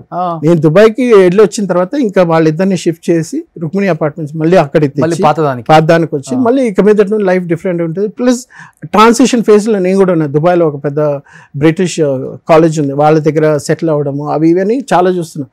సో వచ్చిన తర్వాత ఏంటంటే అమ్మని చూసేసరికి ఇంకా ఉండిపోరా, ఏదైనా సరే మన అడుక్కు తిన్నా ఏమైనా మంచి చేసినా, మీ నాన్నకి ఇప్పుడు శాంతి నివాసం చేస్తున్నారు, నా కోసం లైఫ్లో నువ్వు ఏది కోల్పోయినా పర్వాలేదు అమ్మ కోసం చేశాను చెప్పరా అన్నాడు. ఇంకేమంటా ఆవిడ వెళ్ళిందే ఆవిడ కోసం, వెళ్ళిందే మా నాన్న కోసం, మళ్ళీ పైకి రావడానికి నా కెరియర్ ఒక సైడ్. మీకు అప్పటికి 24-25 వయసు అన్నారు, 26-27కి వచ్చేసారు కూడా. కనీసం ఇంట్లో పరిస్థితి ఏంటి, ఫైనాన్షియల్గా డబ్బు ఎటు వెళ్తుంది, ఏం కొన్నాము అంటే మీకు కొంచెం కూడా బాధ్యత లేకుండా వ్యవహరించారా? లేకపోతే నాన్న తీసుకునే అంటే మీరు ఆ బాధ్యతలు తీసుకునేదాకా ఆయన వద్దులే అని చిన్నపిల్లోడని, లేకపోతే పాడు చేసేస్తాడేమో, డిసిషన్ మేకర్ నేనే ఉండాలి? Know the point here is, కొన్ని నేను చెప్పను నువ్వు నన్ను అడగద్దు అనే ఒక లైన్ డ్రా చేసి ఒక తండ్రి, సొంత ఇల్లు కూడా లేకుండా. నేను అదే అంటాను కదా, ఒక మనిషి ఇప్పుడు నేను మా నాన్నకి గ్రేటెస్ట్ గిఫ్ట్ ఇచ్చింది ఏంటంటే ప్రైవసీ. మీరు ఎంత సంపాదిస్తున్నారు, ఎవరికి ఇస్తున్నారు, అకౌంట్ నుండి ఎలా వెళ్తుంది అనేది తెలుసుకోవడం పిల్లలుగా మా బాధ్యత, కొడుకు మీ బాధ్యత. కరెక్ట్. సో పెళ్ళి వెళ్ళిపోయారు. సో అమ్మకి హెల్త్ బాగాలేదు, ఆమెకి మెడిసిన్ కానీ బెడ్డెడ్, పని మనిషి దొరికితే డబ్బులు ఇవ్వాలి. సో అవన్నీ కూడా మా నాన్న మీద ఒక మర్యాద కొద్ది, ఏంటంటే ఆయనకి కొన్ని విషయాలు నచ్చవు. నేను ఎంత సంపాదిస్తున్నా, నా డబ్బు ఎవరికి, అల్లుడికి పెద్ద అల్లుడికి ఇస్తున్నానా, చిన్న అల్లుడికి ఇస్తున్నా, వాళ్ళు ఇల్లు కట్టుకోవడానికి ఇస్తున్నానా, వీళ్ళు ఇల్లు కట్టుకోవడానికి వాళ్ళకి ఏమేం కావాలో కొనిస్తున్నానా, బయట వాళ్ళకి ఇస్తున్నానే, నన్ను అడగద్దు అనే రకం మనిషి దగ్గర, సెన్సిటివ్గా ఉండే మనిషిని రెస్పెక్ట్ చేయడం ఏంటంటే అడగకుండా ఉన్నాడు. అడగరా అమ్మ అడగదు, నేను అడగదు. సో మనకు అర్థమైనప్పుడు ఏంటంటే మనమే కనీసం 800 రూపాయలు ఇంట్లో రెంట్కి పోయినప్పుడు అయినా అడుగుతారు కదా, అమ్మ ఏంటి రాజభోగాల దగ్గర నుంచి ఇక్కడ తీసుకొచ్చేసారు. ఆయన సెన్సిటివిటీ అది కదా. ఇప్పుడు చాలా మంది బయట వాళ్ళకి తెలియని ఏంటంటే వీళ్ళు పిల్లలు చంపేశారు, కొడుకు చంపేశాడు, అనాథగా వదిలేశారు అంటారు. కానీ మేము పడిన కష్టాలు, మా ప్రయాణం అనేది మా నాన్న మాకు నేర్పించిన లైఫ్ గురించి అనేది, లైఫ్ ఇస్ జర్నీ. నువ్వు కొడుకు అంతవరకు నీ లైఫ్, తండ్రి నేను ఎంతవరకు చూసుకోవాలో అంతవరకే, అది లైన్. నేను ఎంత సంపాదిస్తున్నా, ఎవరికి పెడుతున్నా, ఏం చేస్తున్నా, యూ షుడ్ నాట్ ఆస్క్ అని చెప్పేటప్పుడు, చెప్పకుండా చెప్పేటప్పుడు యూ కెన్ నాట్ ఆస్క్ కదా. ఓకే, అయినా నేను అడుగుతా. ఇప్పుడు నేను కనుక్కోవాలంటే కనుక్కోలేనా? ఒక సినిమాకి ఎంత పేమెంట్ వస్తుంది, బ్యాంకులో ఎంత అమౌంట్ ఉంది, నాకు తెలీదా? ఆ మనిషికి ఇచ్చే గౌరవం అనేది చనిపోయేంత వరకు ఆ గౌరవం అనేది ఇవ్వాలి. తండ్రి మంచోడైనా చెడ్డోడైనా వాళ్ళు ఎలా ఉండాలనుకుంటున్నారు వాళ్ళని వదలడమే ఒక గొప్పతనం. పిల్లలు వాళ్ళ పేరు చెడగొట్టడం కాదు. వాళ్ళకి మనం ఎంత సహాయం చేసినా ఏం చేసినా, ఇప్పుడు ఏంటంటే ఇంతకాలం ఇప్పుడు నేను మా ఫాదర్ ప్లేస్లో ఉంటే నా భార్య పడిపోయింది, అయిపోయిన తర్వాత నా కొడుకు నేను చూసుకుంటాను అని ఆయన బయటగా నన్ను ఉంటే అది ఒక గొప్పతనం. నా కొడుకు లేరు, నేనే హెల్ప్ చేస్తున్నా, నేనే చూసుకుంటాను అంటే పబ్లిక్ ఏమంటారు చెప్పండి మీరే. అరే పిల్లలు మీరు వెళ్ళిపోయారు కదా, ఇంకా పెళ్ళి. ఇప్పుడు పిల్లోడు ఉన్నాడు, అక్కడ కోడలు ఉంది, కోడలు ఎంత సేవ్ చేస్తుంది, కొడుకు ఏం చేస్తున్నాడు, కొడుకు ఎంత కష్టపడుతున్నాడు మాతో పాటు ఉండడానికి, కష్ట సుఖాలు ఎంత పచ్చుడు, ఇలాంటివి మీరు మీ కొలీగ్స్ సినిమా ఇండస్ట్రీలో ఉండే వాళ్ళకి మీరు చెప్పకపోతే వాళ్ళకి ఎలా తెలుస్తుంది? నా భార్యని నేను చూసుకుంటున్నాను, నేను ఉంటున్నాను, చేస్తున్నా అంటే. కొడుకు దుబాయ్కి వెళ్ళాడు, వాడేదో సంపాదించి సెటిల్ అయ్యి మమ్మల్ని చూసుకోవడానికి వెళ్ళాడు, పంపించాము, అందం ఎలా ఉంటుంది? మీరు అవన్నీ చెప్పకుండా ఆ కమ్యూనికేషన్ గ్యాప్ వదిలేస్తే, ఇప్పుడు మీ పైన ఉండే అభిమానంతో ప్రజలు ఏమనుకుంటారంటే మీరు మీ భార్యతో ఒంటరిగా ఉండి ఒంటరిగా కష్టపడ్డారు, అసలు మీ కొడుకు ఏమీ చేయలేదు, మీ పిల్లలు ఏమీ చేయలేదు. మా అక్క ప్రతి 2వ రోజు 3వ రోజు మా అక్క ఇంటికి వచ్చేది, ఫోన్లో రోజు మాట్లాడుతుంది. అమ్మ ఏం చేస్తున్నావు, ఏం తిన్నావు, నాన్న ఏం చేస్తున్నారు, ఇవి వచ్చి మా నాన్నకి డై కూడా వేసేది. మేము ఇంత కష్టపడి ఎన్ని చేసిన తర్వాత ఈరోజు నేను ఇప్పుడు సినిమాలో ట్రై చేయడం కూడా ఎందుకంటే మా అబ్బాయి నా హైట్ ఉన్నాడు ఇప్పుడు ఆల్మోస్ట్, వాడు 12th చేస్తున్నాడు, వాడు ఏదో రోబోటిక్స్ ఏదో చేయాలనుకుంటున్నాడు. వాడు అటు సైడ్ కాకుండా నెక్స్ట్ వాడు సినిమా ఇండస్ట్రీలో రావాలంటే ఎవరైనా ఉండాలి. కాబట్టి నేను వచ్చాను. కాబట్టి నాకు సినిమాలు అయితే చేయాలని నాకైతే ఇంట్రెస్ట్ లేదు ఇంతకుముందు. ఇప్పుడు ఓకే ఇది బాగుంది, దీనివల్ల డబ్బులు మనం సంపాదించాలంటే నాకు ఒక స్వార్థం, 1,00,000 మందిని చదివించాలి, ఇంగ్లీష్ నేర్పించాలి. ఒక సాఫ్ట్వేర్ ఉంది, ఇప్పుడు ఒక సాఫ్ట్వేర్ తయారు చేయాలి, దానికి ఒక ₹1,00,00,000 లేకపోతే 10 కోట్లు 100 కోట్లు వస్తుంది నాకు తెలుసు. ఒక ప్రాజెక్ట్ ఉంది, అది చేయాలి. ఏది చేయాలన్నా 10 మందికి when you give back to the society. నాకు ఉండేది ఒక కొడుకే, మా ఆవిడ చనిపోయింది లాస్ట్ ఇయర్, చెప్పే కదా. సో ఇప్పుడు ఏంటంటే ఒకటే ఉన్నాడు, వాడికి నేనేం చేస్తాను, వాడు చదువు వరకు పెట్టేస్తే వాడు జాబ్ వస్తుంది, అయిపోతుంది. My life is over. కానీ when you give back to the society something, when you're knowledgeable, 25-30 ఏళ్ళు ఎక్స్పీరియన్స్ అని మీరు ఏదైనా చెప్పాలి. మన తెలుగు వాళ్ళకి చాలా మందికి ఇండియాలో టెక్ సైడ్ ఉండే వాళ్ళకి ఇంగ్లీష్ మాట్లాడడం రాదు. హార్డ్ స్కిల్ అని ఉంటుంది. మీకు ప్రోగ్రామింగ్ వచ్చా మీకు జాబ్ వస్తుంది, కానీ అందులో ఇంగ్లీష్ మాట్లాడడం రాదు. ఇవన్నీ నేర్పించాలని ఇంట్రెస్ట్. ఏంటంటే to an extent I'm good at English. చదువుకున్నారు మీరు? నేను BA ఇంగ్లీష్ లిటరేచర్ చదువుకున్నాను, ప్లస్ కంప్యూటర్ ప్రోగ్రామింగ్ చేశాను, సైబర్ C++ చేశాను. దాని తర్వాత top companies in the world, GE, Dell, Amazon, HSBC, JP Morgan Chase, Randstad India, ఇలాంటి పెద్ద పెద్ద కంపెనీస్లో పనిచేశాను. కాబట్టి కస్టమర్ సర్వీస్ నుండి, టెక్ సపోర్ట్ నుండి, సేల్స్ నుండి, ఇవన్నిటిలో ఎక్స్పీరియన్స్ ఉంది. కాకుండా నేను కెరియర్ కోచ్, ఇండియాలో first career coach in IT staffing and recruiting సైడ్లో ఇండియాస్ ఫస్ట్ కెరియర్ కోచ్. నేను ఇంటర్నేషనల్ సర్టిఫికేషన్స్ దగ్గర 43-45 సర్టిఫికేషన్స్ చేశాను. CEO నేను 71 కంట్రీస్కి నేను ఒక కోచ్గా different program management, project management, people management, team management ఇవన్నీ తీసుకున్నారంటే అంత ఎక్స్పీరియన్స్ ఉంది. కాబట్టి సెంట్రల్ లండన్ నుండి వచ్చేవాడు కూడా ఇంగ్లీష్ అడుగుతాడు, what are the working methodologies that I can learn. So ఇంతమంది 71 దేశాలకి నేను ఎక్కడో ఉపయోగపడేటప్పుడు నా దేశం నుండి నా మనుషులకి మా నాన్న చేసినట్టు మన ఆంధ్ర వాళ్ళకి, తెలుగు వాళ్ళకి నేను ఇంగ్లీష్ నేర్పిస్తే వాళ్ళు నేర్చుకుని బాగుపడే ఒక్క పదం నేర్చుకున్నా బాగుంటుందని అక్కడికి నారాయణ స్కూల్స్లో కూడా వెళ్ళి అక్కడ వెళ్ళి పనిచేసి దగ్గర ఓవరాల్ 13,000 మంది ఇప్పటివరకు కలిసి వాళ్ళకి ఇంగ్లీష్ ఏదో 1-2 పదాలు ఏదో ఒకటి నేర్పించారు. వాళ్ళు కూడా షాక్ అయ్యారు, ఏం సార్ ఇంత చదువుకొని మీరు ఇక్కడ వచ్చి నేర్పిస్తానంటే. ఫ్యూచర్ వాళ్ళే కదా. సో మొన్నటి వరకు బెంగళూరులో ఉన్నారు కదా? మొన్నటి వరకు బెంగళూరు వచ్చారు, హైదరాబాద్కి షిఫ్ట్. అమ్మ చనిపోయిన తర్వాత, నాన్న చనిపోయిన తర్వాత. నాన్న అంటే లాస్ట్ ఇయర్ మా ఆవిడ చనిపోయింది, అప్పుడు లాస్ట్ ఇయర్ వచ్చాము. వచ్చిన తర్వాత బ్యాక్ అండ్ ఫోర్త్ వెళ్ళి వస్తున్నాం. లాస్ట్ టైం కూడా మనం మాట్లాడాము. సో అందుకే అక్కడికి వెళ్ళి రావడం, కొంతమంది క్లయింట్స్ ఉన్నారు వాళ్ళకి చూసుకొని ఇక్కడ ఫుల్ ట్రాన్సాక్షన్ రావడం. సో ఇలా రావడం ఇది ఒక ఫేస్ అయింది. నేను మీ క్వశ్చన్ ఎన్ని మిస్ అయ్యానో నాకు తెలియదు మొత్తానికి. లేదు, అన్ని వస్తున్నాయి. కానీ ఇప్పుడు అమ్మ చనిపోయిన తర్వాత నాన్న అయితే ఇంకా పాపం చాలా లోన్లీనెస్ ఫీల్ అయ్యారు. అదొక పాయింట్. నాన్నతో కలిసి ఉండటమో లేకపోతే నాన్న మీ దగ్గరకు తీసుకెళ్ళటమో, ఎందుకంటే ఆపర్చునిటీస్ కూడా పెద్దగా లేవు ఆయనకి చెప్పాలంటే. ఇప్పుడు శాంతి నివాసం తర్వాత ఏదో 2-3 సీరియల్స్ తీశారు, ఏదో వెంగమాంబ అని సినిమాలు ఏంటో చేశారు, చిన్న చిన్నవి తాత రోల్స్ ఇవన్నీ చేశారు. అంటే తర్వాత అయినా కానీ నాన్న అంటే అంత ప్రేమ ఉంది మీకు. మళ్ళీ చిన్నప్పటి నుంచి నాన్న కింగ్ లాగే చూశారు. నాన్న చనిపోయే స్టేజ్కి ఎందుకు నాన్న దగ్గరికి నేను రావటం, నాన్న మనం చెప్పిన విండో, మొండితనం ఎక్కువ. కొన్నాళ్ళు ఆయనతోనే కలిసి ఉందాం, మన దగ్గర టాలెంట్ ఉంది, డబ్బు ఎక్కడున్నా సంపాదించుకోవచ్చు, హైదరాబాద్లో కూడా చాలా మీకు ఆపర్చునిటీస్ ఉన్నాయి, ఇక్కడికి వచ్చి నాన్న సుఖపెట్టలేదు ఎందుకు మీరు మరి ఇంకా? సో కమింగ్ బ్యాక్ టు దుబాయ్కి వెళ్ళి రావడం, వచ్చిన తర్వాత ఇంట్లో ఎవరు లేరా ఇక్కడ నా కోసం ఉండిపోరా అంటే ఉండిపోయి, సరే ఇప్పుడు నాకు జాబ్ కన్నా ముఖ్యం మా అమ్మని చూసుకోవడానికి ఒక పార్ట్నర్ కావాలి, నన్ను చూసుకోవడానికి పార్ట్నర్. అప్పుడు పెళ్లి చేసుకున్నాను. పెళ్లి చేసుకున్న తర్వాత నేను వైఫ్ మా అమ్మ నాన్నతోటే ఉన్నాం. ఉండేటప్పుడు ఇప్పుడు కొంత మైండ్ సెట్స్ మీకు తెలుసు కదా, చాలా సెన్సిటివ్, ఎలా చెప్పాలో తెలియదు. మా మదర్కిను మా వైఫ్ చాలా క్వైట్, నోరు కూడా ఇప్పదు. But somewhere it is not happening. మా వైఫ్ ఏమంటుందంటే, తను వచ్చిన నేను కొన్ని 5 కండిషన్స్ పెట్టుకున్నా. అంటే నాకు 90sలోనే చాలామంది ఆఫర్స్, సినిమా హీరోయిన్స్, చాలా మంచి వెల్ ఆఫ్, లాస్ట్ టైం ఇంటర్వ్యూలో కూడా చెప్పాను, 200-300 crores ఉండే ప్రాపర్టీ ఉండే వాళ్ళంతా నీ పిల్లనిస్తా చేసుకుంటా అంటే లేదు, మన తోపులాగా ఏదో ఒకటి చేయాలని 5 కండిషన్స్ పెట్టుకున్నా. అమ్మాయి పేద అమ్మాయి ఉండాలి, అమ్మాయి గ్రాడ్యుయేట్ అయి ఉండాలి, అందంగా తెల్లగా ఉండాలి. ఏంటంటే నేను నల్లగా ఉంటాయి కాబట్టి కొంచెం తెల్లగా ఉండే అమ్మాయి అంటే పుట్టబోయే పిల్లలు అందంగా ఉంటారు. ప్లస్ పేదింటి అమ్మాయి అయితే నాదే డబ్బులు ఉంది, నేను ఒక అమ్మాయికి సొసైటీలో అందరూ చూసుకోకపోయినా ఒక లైఫ్, ఒక ఫ్యామిలీని నేను చూసుకోగలను.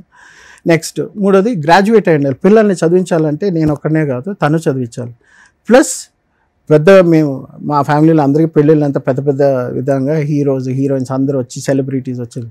ఇలా కాకుండా మా పెద్దక్క పెళ్ళికి AR రెహమాన్ మ్యూజిక్ టంగ్ టంగ్ టంగ్ అని కొడుతున్నాడు AR రెహమాన్. సో నా పెళ్ళికి వచ్చేసరికి ఓన్లీ రిజిస్టర్ మ్యారేజ్. ఇలా కండిషన్స్ పెట్టేసరికి చాలా అమ్మని బాగా చూసుకోవాలి, నాన్న నాకు అమ్మ నాన్న నేను వైఫ్, రేపు ఇదే నా లైఫ్ కదా. అది చెప్పలేదు మీరు, అందుకనే చెప్పా. అదే మంచి వాళ్ళు చెప్పారు, ఇది నా లైఫ్. ఇది దాటి నాకు వేరేది ఎక్కువ ఏం లేదు. సో ఇలా అని చెప్పి పెళ్లి చేసుకున్నప్పుడు ఏంటంటే అప్పుడు ఎన్టీ రామారావు గారి పర్సనల్ కెమెరామ్యాన్ ఒక ఆయన సత్యనారాయణరావు గారు అని ఉన్నారు. ఓకే. ఆయన కూతురు, ఒకే కూతురు, ఆ అమ్మాయిని ఇచ్చి వెతికితే షార్ట్ లిస్ట్ చేస్తే ఆ అమ్మాయి దొరికింది. తెల్లగా అందంగా హీరోయిన్ లాగా చక్కగా బాగుంటుంది, ముక్కు తెల్లగా. అదే మా అబ్బాయికి కూడా ఫీచర్స్ వచ్చింది ఇప్పుడు. తన్ని చూసి అప్పుడు మిగతా వాళ్ళంతా నో అని చెప్తే చాలామంది మా నాన్న ఎందుకు ఇంకా డబ్బులు ఇస్తాం, కట్నం ఇస్తాం, ఇల్లు ఇస్తాం, పొలాలు ఇస్తాం అంటే వాడు తిక్కలోడండి, వాడేదో సంఘ సంస్కృతిలాగా ఏదో చేసేవాళ్ళని. ఎందుకంటే ఇవన్నీ చిన్నప్పుడు మా నాన్న బాగా నూరిపోయిన వాళ్ళు. ఎలాగ ఉండాలి, మనిషి అనేవాడు ఏంటి, మగాడు అనేవాడు ఎలా ఉండాలి, ఫ్యామిలీ ఎలా చూసి ఇవన్నీ నూరిపోయారు. ప్రొద్దున మేము సెవెంత్ నాకు బాగా గుర్తు, 7th 6th ప్రొద్దున లేస్తే భగవద్గీత ఏ ఇంట్లోనే ఉంటుందా మీకు, ప్రతిరోజు భగవద్గీత లేపుతుంది. సో ఆ భగవద్గీత విని విని విని ప్రతిదానికి అర్థాలు తెలుసుకొని అది ఇది తెలుసుకొని మేము అలా పెరిగిన తర్వాత సంఘంలో ఏదో చేయాలి. ఇంత చేసి పెళ్లి చేసుకున్న తర్వాత మా అమ్మ నాన్న దగ్గరే ఉండేటప్పుడు కొంచెం మిస్అండర్స్టాండింగ్, మా అమ్మని నాన్ని మా ఆవిడ ఎలా చూసుకోవాలి అనే రకంలో తను చూసుకోవడం లేదు. తను ఇన్ఫీరియారిటీ కాంప్లెక్స్, అయ్యో మీరు యాక్టర్, హీరో కొడుకు, యాక్టర్ కొడుకు, నేను మీకు సరిపోను, నాకు విడాకులు ఇచ్చాను, నేను వెళ్ళిపోతాను. నాయన మా అమ్మని ఎంత బాగా చూసుకున్నారో రేపు నాకు వచ్చే పిల్లని కూడా ఎంత బాగా చూసుకోవాలని, నేను నిన్ను అలా చూసుకుంటే నువ్వు ఎందుకు భయపడుతుంటే మీ ఎక్స్పెక్టేషన్స్ చాలా ఎక్కువ ఉంది, నేను ఇంత ఎక్స్పెక్ట్ చేయలేదు, సో మీకు చాలా ఎక్స్పెక్టేషన్ ఉందంటే ఎస్ యూ విల్ హ్యావ్. ఒక కొత్త ఇంటికి వెళ్తున్నావు, మంచి ఫ్యామిలీ బ్యాక్గ్రౌండ్ ఉండే వాళ్ళకి వెళ్తున్నావు అంటే we have to change, you take your time, అవన్నీ కూడా చెప్పాను. But that was not happening. మా అమ్మకు అంత హ్యాపీగా లేదు. సో ఇద్దరు దగ్గర చూసుకోవడం అంటే పిలిస్తే చేయడం అవన్నీ ఉంటుంది, కానీ తనకు ఒక సిగ్గు, బిడియం, భయం అన్నీ ఉంటాయి. సో మనం తప్పు కూడా పెట్టలేము. బికాస్ ఎక్స్పోజర్ అనేది వాళ్ళకి ఉండాలి, 10 మందితో తిరిగే అలవాట్లు వాళ్ళకి ఉండాలి, పెద్ద కుటుంబం ఉండాలి. అప్పుడు వాళ్ళకి అత్తయ్య మాయన కలిసిపోయే రకం ఉంటుంది. తను కలిసిపోయే రకం కాదు. బట్ చాలా మంచిది, ఒక్క నోరే అయిపోతుంది. అసలు మూగ మనిషి ఏమో అనుకుంటారు, అంత she's very quiet, very down to earth, very simple. ఇటు సైడ్ చూస్తే అమ్మ, అటు సైడ్ చూస్తే వైఫ్, ఇటు సైడ్ చూస్తే నాన్న. ఎలాగానే నాన్న ఎవరికి చెప్పలేరు. నాన్న వెరీ నైస్, మీకు అందరికి తెలిసింది కదా. ఆయన ఒక్క మాట మా ఆయన అనురాధ తన పేరు, ఆయనే పెళ్ళైన తర్వాత పేరు మార్చాలని వాహిని అని ఆయన పేరు పెట్టింది. మా వాహిని, కాఫీ ఇస్తావా, అన్నం పెడతావా, ఇంతే. So it was a very nice family. అది అక్కడ నుండి కొంచెం పక్కనే ఉండేవాళ్ళం, కొంచెం దూరంగా ఉండేవాళ్ళం. ఉండిన తర్వాత అప్పుడు చూస్తేనేమో మాట్లాడేవాడిని, చేసేవాడిని. కానీ ఏంటంటే అప్పుడు ఆయన కొంచెం బాధ, ఇంతకాలం నా కొడుకు దగ్గర ఉన్నాడు, పెళ్లి చేసుకున్న తర్వాత దూరం అయిపోయాడని ఒక బాధ ఉండేది.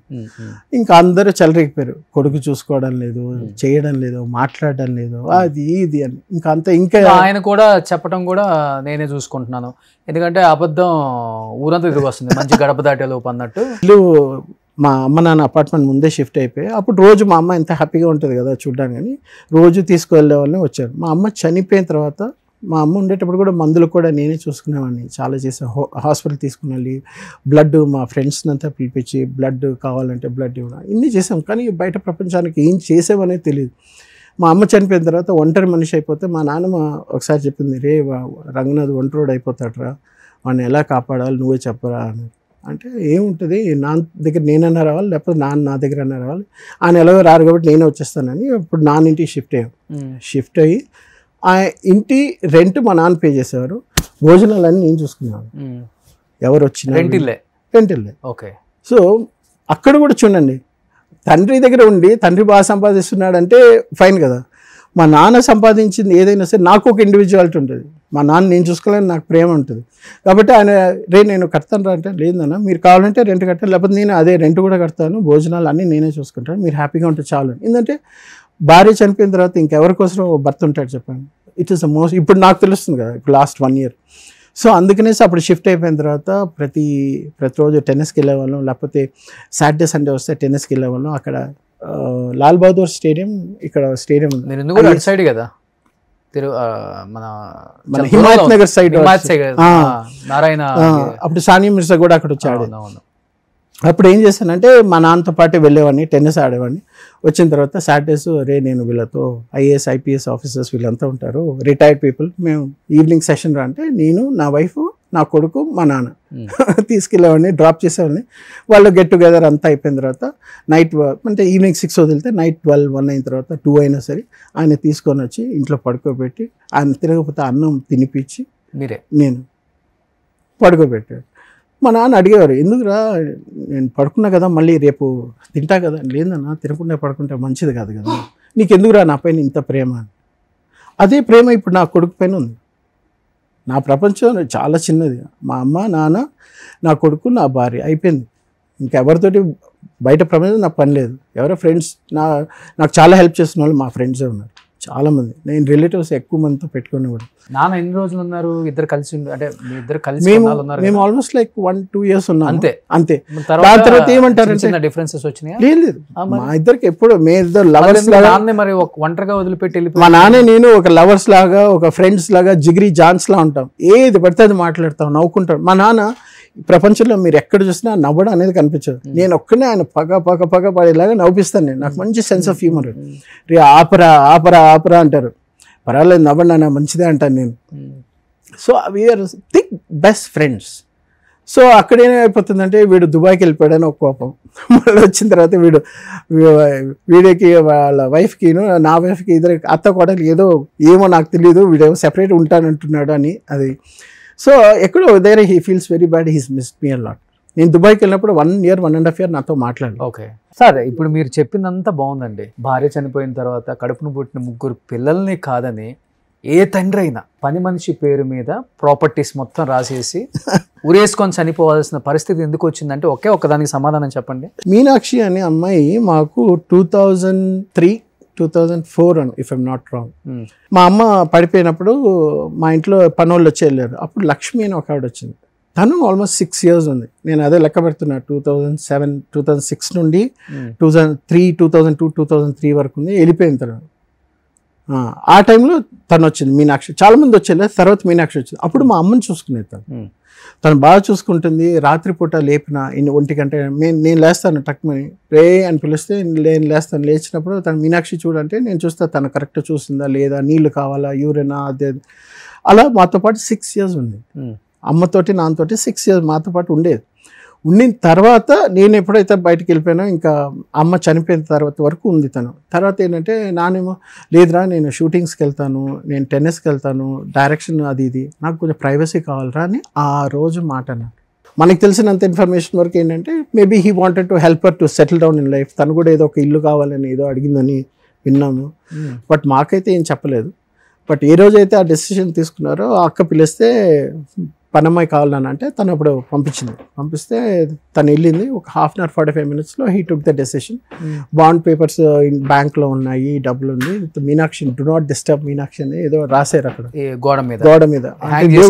దేవుడిది ఇది ఉంటుంది అక్కడ, దానిపైన రాశారు డు నాట్ డిస్టర్బ్ మీనాక్షి అని చెప్పి ఏదో రాశారు. అంటే మీరు అంతకుముందు ఆమెను కొట్టారనేది ఉంది. ఎందుకు కొడితే ఆవిడ చేతులు ఆవిడ కాళ్ళ పైన పడి దండం పెట్టాను నేను. మా అమ్మని ఎంత బాగా చూసుకున్నందుకు, మా నాన్న ఎంత బాగా చూసుకున్నందుకు. ఆవిడకి ఏదో డబ్బులు ఇవ్వాలంటే ఆ డబ్బులు ఇచ్చి ఆవిడ ఇంటి దగ్గర దింపి కాళ్ళ మీద పడి నేను దండం పెట్టాను.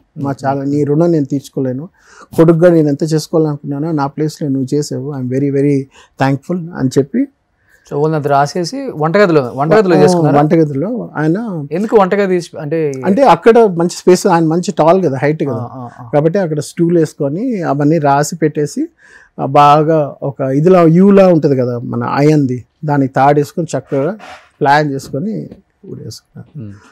That is what happened. దాని తర్వాత ఇప్పుడు సింగిల్ గా ఉంటారు కదా, 1 day అయిందా ఆయన చూడటానికి? 1 day అయిందా హ్యాంగ్ చేసుకొని లోపల చనిపోయి ఉన్నారు? ఆయన ఇదే పరమ వెళ్ళింది కదా మా అక్కింటికి. వెళ్ళిన 1/2 hour 45 minutes వచ్చి తలుపు కొడితే లేదు, తలుపు తీయడం లేదు. ఏమైందంటే మళ్ళీ మా అక్కని వెళ్ళి పిలుచుకొని వస్తే ఎంత కొట్టినా పక్కింటి వాళ్ళు మా అక్క అందరూ వచ్చారు. పక్కనే ఉంటుంది మా అక్క కూడా. వచ్చి తలుపు కొట్టి అన్ని బద్దలు కొట్టి చూస్తేనేమో అదే 1/2 hour 45 minutes 1 hour మ్యాక్సిమం లోపల వచ్చి చూసి మళ్ళీ దాని తర్వాత చూస్తేనేమో ప్రెస్లో వాళ్ళ కొడుకు వల్ల ఆయన చనిపోయాడు, వాళ్ళ కొడుకే చంపేశాడు, కూతుర్లు చంపేశారు, ఎవరిని పట్టించుకోలేదు, రోడ్డు పైన వదిలేస్తారు, డబ్బు లేకుండా అడుక్కొని తిన్నారు, తాగుబోతు అయిపోయాడు, పనమ్మాయిని ఉంచుకున్నారు. అయ్యో ఎన్నో ఉంటాయి కదా, అవి మనం చదువుకున్న వాళ్ళం కాబట్టి we know about how people talk. Last year కూడా ఒక దీని గురించి ఒక ఆయన పోలీస్ ఆయన దగ్గరికి వెళ్ళి నా ల్యాండ్ డిస్ప్యూట్ అని మాట్లాడుతుంటే ఆయన అంటున్నాడు, రంగనాథ్ గారి కొడుకండి, వాళ్ళ నాన్నని సరిగ్గా చూసుకోకుండా తనే చంపేసుకున్నాడు, ఏదో చేశాడు అన్నట్టు అలా చులకన మాట్లాడారు sir. But okay, we have to face it కదా. ఆయన ఆ రోజున లేదన్నా అవంతా కుదరదు, మీరు నాతోటే ఉండండి అని ఉంటే ఇట్ వాజ్ డిఫరెంట్గా ఉండేది. బట్ అంటే మేము అదే చెప్తున్నాం కదా మా నాన్న కానీ ఇండస్ట్రీలో ఉన్న ఆర్టిస్టులు మొత్తం కూడా ఇదే అనుకుంటున్నారు, పక్క పిల్లలు చూడకే చనిపోయాడు ఆయన. ఆవిడ శివపార్వతి అని ఆవిడ కూడా మా ఇంటికి వచ్చారు, నేను కలిసాను కూడా. మీ ఇంటర్వ్యూలో కూడా ఆవిడ మాట్లాడారు. ఐ వాజ్ ఎక్స్పెక్టింగ్ ఏమన్నా నాతో మాట్లాడారు, నన్ను కలిశారు, చూశారు. శ్రీహరి గారు వచ్చారు మా ఇంటికి, అంటే మా అమ్మ చనిపోయిన తర్వాత కలిశారు. శరత్ బాబు గారు వచ్చారు. When so many people sauce. మన చిన్నప్పుడు చిరంజీవి గారు కూడా వచ్చారా? చిరంజీవి గారు మా నాన్న చనిపోయిన తర్వాత ఫిల్మ్ ఛాంబర్కి తీసుకుని రమ్మంటే అప్పుడు వెళ్ళినప్పుడు ఆయన అడిగారు. చిన్నప్పుడు ఇప్పుడు మా అమ్మ చనిపోయిన తర్వాత పలకరించడానికి నాన్నని కలవడానికి వచ్చారు. నేను అప్పుడు ఇంట్లోనే ఉన్నా. ఆయన వస్తున్నారంటే నాకు వణుకు. ఫస్ట్ క్వశ్చన్ ఏం అడుగుతారు, ఏరా ఏం చేస్తున్నావు అంటారు. ఆ ప్రేమ అభిమానం ఉంటుంది కదా. చిన్నప్పుడు నన్ను అడిగారు, ఎవరో నీకు ఇష్టమైన హీరో అంటే నేను మా నాన్నని చూస్తున్నా. అప్పుడు చూస్తున్నా, నేనని చెప్పరా రే అన్నారు. మీరే అంకుల్, నాకు చాలా ఇష్టం అంకుల్ అన్నారు. సో కాంబినేషన్ చాలా బాగుంటుంది. చిరంజీవి గారిది రంగనాథ్ గారి కాంబినేషన్ ఎన్ని సినిమాలు చాలా. కానీ ఎన్నిసార్లు ఏడ్చుంటారు 4 గోళ్ల మధ్య? అది చెప్పుకోలేం కదా మనం, అదే ప్రాబ్లం. ఇప్పుడు మనం చెప్తే ఏమంటారంటే, ఎందుకంటే అమ్మ చనిపోయింది, నాన్న చనిపోయాడు, కట్టుకున్న భార్య చిన్న ఏజ్లోనే చనిపోయింది. ఇప్పుడు ఎవరు లేరు నాకు చెప్పుకోవడం. కళ్ళ ముందే ముగ్గురిని కోల్పోయారు కదా. ఇప్పుడు మా అత్తగారు మామగారు కూడా పోయారు 2016లో. 2019లో మా 17లో మా మామగారు పోయారు, 19లో మా అత్తగారు పోయారు. సో నాకంటూ వైఫ్ ఎప్పుడు చనిపోయారు? లాస్ట్ ఇయర్ చనిపోయారు. తను ఎందుకు చనిపోయారు అసలుకి? అది తను చెప్పే కదా, సైకలాజికల్గా psychiatric patient 8 times 9 times suicide attempt చేసి మా నాన్న వచ్చి చూసి ఏమైందిరా అంటే తెలియదు నాన్న అని చెప్పి, వాళ్ళ సొంత బాబాయే ఉన్నారు ప్రసాద్ రావు అని. ఆయన కూడా చిరంజీవి గారికి సైకాట్రిక్ దీనికి కూడా అంటే కౌన్సిలింగ్ కానీ దేనికైనా ఆల్ ఓవర్ వరల్డ్ కూడా ఆయన వెళ్ళేసి వస్తారు. ప్రజారాజ్యం పార్టీ పెట్టినప్పుడు స్ట్రెస్ కూడా ఉండేటప్పుడు చిరంజీవి గారికి కూడా హీ హాస్ డన్. అంటే సూసైడ్ చేసుకోవాలని చేసుకుంటుంటారా ఆమె? థాట్స్ వస్తుంటాయి. ఆ థాట్స్ ఏంటంటే ప్రతి చిన్న వాటికి బాధపడడం, భయపడడం, బెదిరిపోవడం, ఇంకా అయిపోయింది మన లైఫ్ అయిపోయింది, ఇంకా మనం బ్రతకూడదు అని టాబ్లెట్స్ ఎక్కువ తీసేసుకోవడం, లేకపోతే ఇలాగే చేయడం వల్ల ప్రతిసారి తీసుకుని వెళ్ళడం, హాస్పిటల్లో చేర్చడం, మళ్ళీ తన్ని ఇంకా ఏం చేయలేము అంటే మళ్ళీ suicide attempt 8-9 times. 10th time ఇప్పుడు ఏంటంటే డోస్ కొంచెం ఎక్కువ అయిపోయింది, మళ్ళీ హాస్పిటల్ తీసుకుని వెళ్ళాం. We couldn't save. ఎంత ఏజ్ ఉంటుంది ఆమెకి? తనకి 43-44 అంతే. ఇన్ని కష్టాలు, తండ్రి, తల్లి, భార్య, అత్త, మా ఇంతమంది కోల్పోయి ఒంటరిగా నా కొడుకుతోటి వాళ్ళు నేను బ్రతుకున్నానంటే దానికి మా బాబాయ్ పిన్ని, రే నీకేం కాదు రారా చూసుకుంటాను, వాళ్ళు 2 ఫ్రెండ్స్ హరీష్ రవి అని చెప్పి. రవి అయితే పాపం రోజు మాట్లాడుతూ ఉంటాడు, అడుగుతాడు. నేను డల్ అయిపోతా, ఏమైందంటే మా ఇంకోవాడు ఏంటంటే నీకేంట్రా ప్రాబ్లం, ఫైనాన్షియల్ ప్రాబ్లమ్, అది అక్కడ నుండి ఇక్కడికి వచ్చేసావు, కొత్త లైఫ్ స్టార్ట్ చేయకపోతే. సినిమాలు అంటే మీకు తెలుసు కదా, కృష్ణానగర్ కష్టాలు. సో ఛాన్సెస్ కోసం వెతకడం. కలిసారు ఎప్పుడన్నా చిరంజీవి గారిని? మళ్ళీ తర్వాత లాస్ట్ ఇయర్ నేను కలిసాను. ఇది సార్ జరిగింది లేదు, నాకు మాట్లాడడానికి టైం దొరకలేదు. ఆయన చూసే నాకు బాగున్నా అనేసి వెళ్ళిపోయారు ఆయన. నేను మా బాబాయ్ అన్నపూర్ణ స్టూడియోస్లో మన ఇది జరుగుతుంది, విశ్వాంబర షూటింగ్ జరుగుతుంది. ఆయన 14 days తర్వాత ఒంట్లో బాగాలేదని అప్పుడు వచ్చారు. ఆయన వచ్చిన తర్వాత షూటింగ్ జరుగుతుందంటే ఇంకా ఆయన డిస్టర్బ్ చేయకూడదని వదిలేశాను. తర్వాత అప్పుడు అనిల్ రావుపూడి గారు, దిల్ రాజు సంక్రాంతికి వస్తున్నాం అనేది అప్పుడు షూటింగ్ జరుగుతుంది ఒక సెట్లో. నేను వెంకటేష్ గారిని కలవలేదు, అనిల్ రావుపూడి ఎవరిని కలవలేదు, ఓన్లీ ఆయన ఒక్కరికోసం వచ్చాను నేను అప్పుడు. సరే పెద్ద ఆయన ఫస్ట్ ఆయన చూసిన తర్వాత చెప్పి దాని తర్వాత మిగతా వాళ్ళని కలుగుతాని అంతవరకు వెయిట్ చేశాను. ఇంతవరకు ఇండస్ట్రీలో కూడా ఎవరికి చెప్పలేదు, ఇది చాలా మంది తెలీదు. ఫస్ట్ టైం అట్లీస్ట్ చూసిన వాళ్ళు ప్రతి ఒక్కళ్ళు రంగనాథ్ గారిని ఎంత ప్రేమించారో వాళ్ళ అబ్బాయి నాగు గారిని కూడా అంతే విధంగా ప్రేమించండి. అదే హైటు, అదే వెయిట్, అదే ఫిజిక్, అదే టాలెంట్ ఉంది. మంచి అన్న పాత్రలకి, నాన్న పాత్రలకి.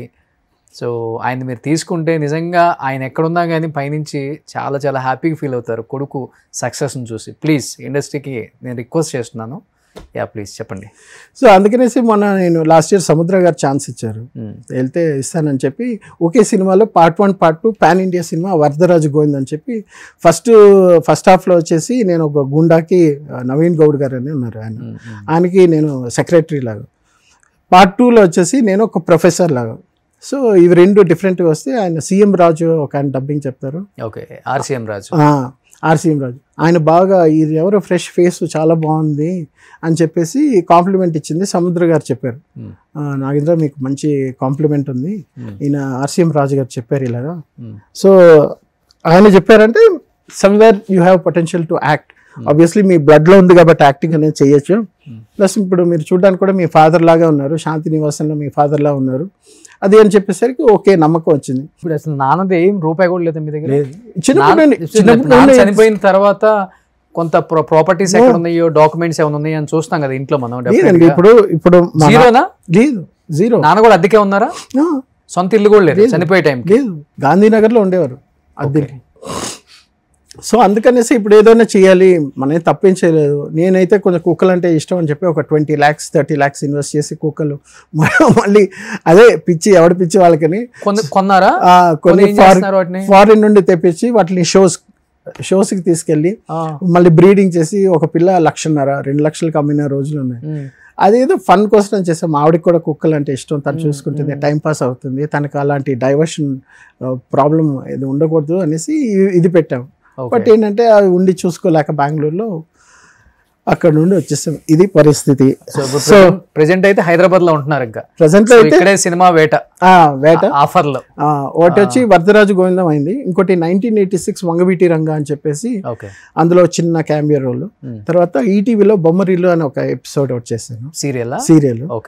సో ఇప్పుడు ఏంటంటే మనకి ఇప్పుడు నాకు కొత్త కదా యాక్టింగ్, ఎలా డైలాగ్ డెలివరీ భయం అయితే లేదు, కెమెరా ఫియర్ లేదు, కానీ నాకు సెన్స్ ఆఫ్ హ్యూమర్ చాలా బాగుంది. అది నేను చెప్తే బాగుంటుంది కానీ చూపిస్తే బాగుంటుంది కాబట్టి. నాన్నగారి డైలాగ్స్ ఏమైనా గుర్తున్నాయా మీకు? నాన్నగారి డిక్షన్ చాలా బాగుంటుందండి, చాలా బాగుంది, ఎక్స్ట్రాడినరీ, ఎవ్వరు మ్యాచ్ చేయలేరు. ఆయన వాయిస్ బేస్ కూడా కృష్ణరాజు గారిది ఎలా ఉంటుంది వాయిస్, సో ఈక్వల్గా ఉంటుంది. వాళ్ళిద్దరూ అలా పోటాపోటీగా ఉంటుంది వాళ్ళిద్దరు స్క్రీన్ మీద. ఒకసారి కృష్ణరాజు గారు కంప్లైంట్ చేశారు మా నాన్నకి, ఏంటి రంగా నువ్వు అనుకొని మీ రిలేటివ్స్ ఒక ఆవిడ వచ్చి నా వీపు బాధేసిందిరా అన్నారు.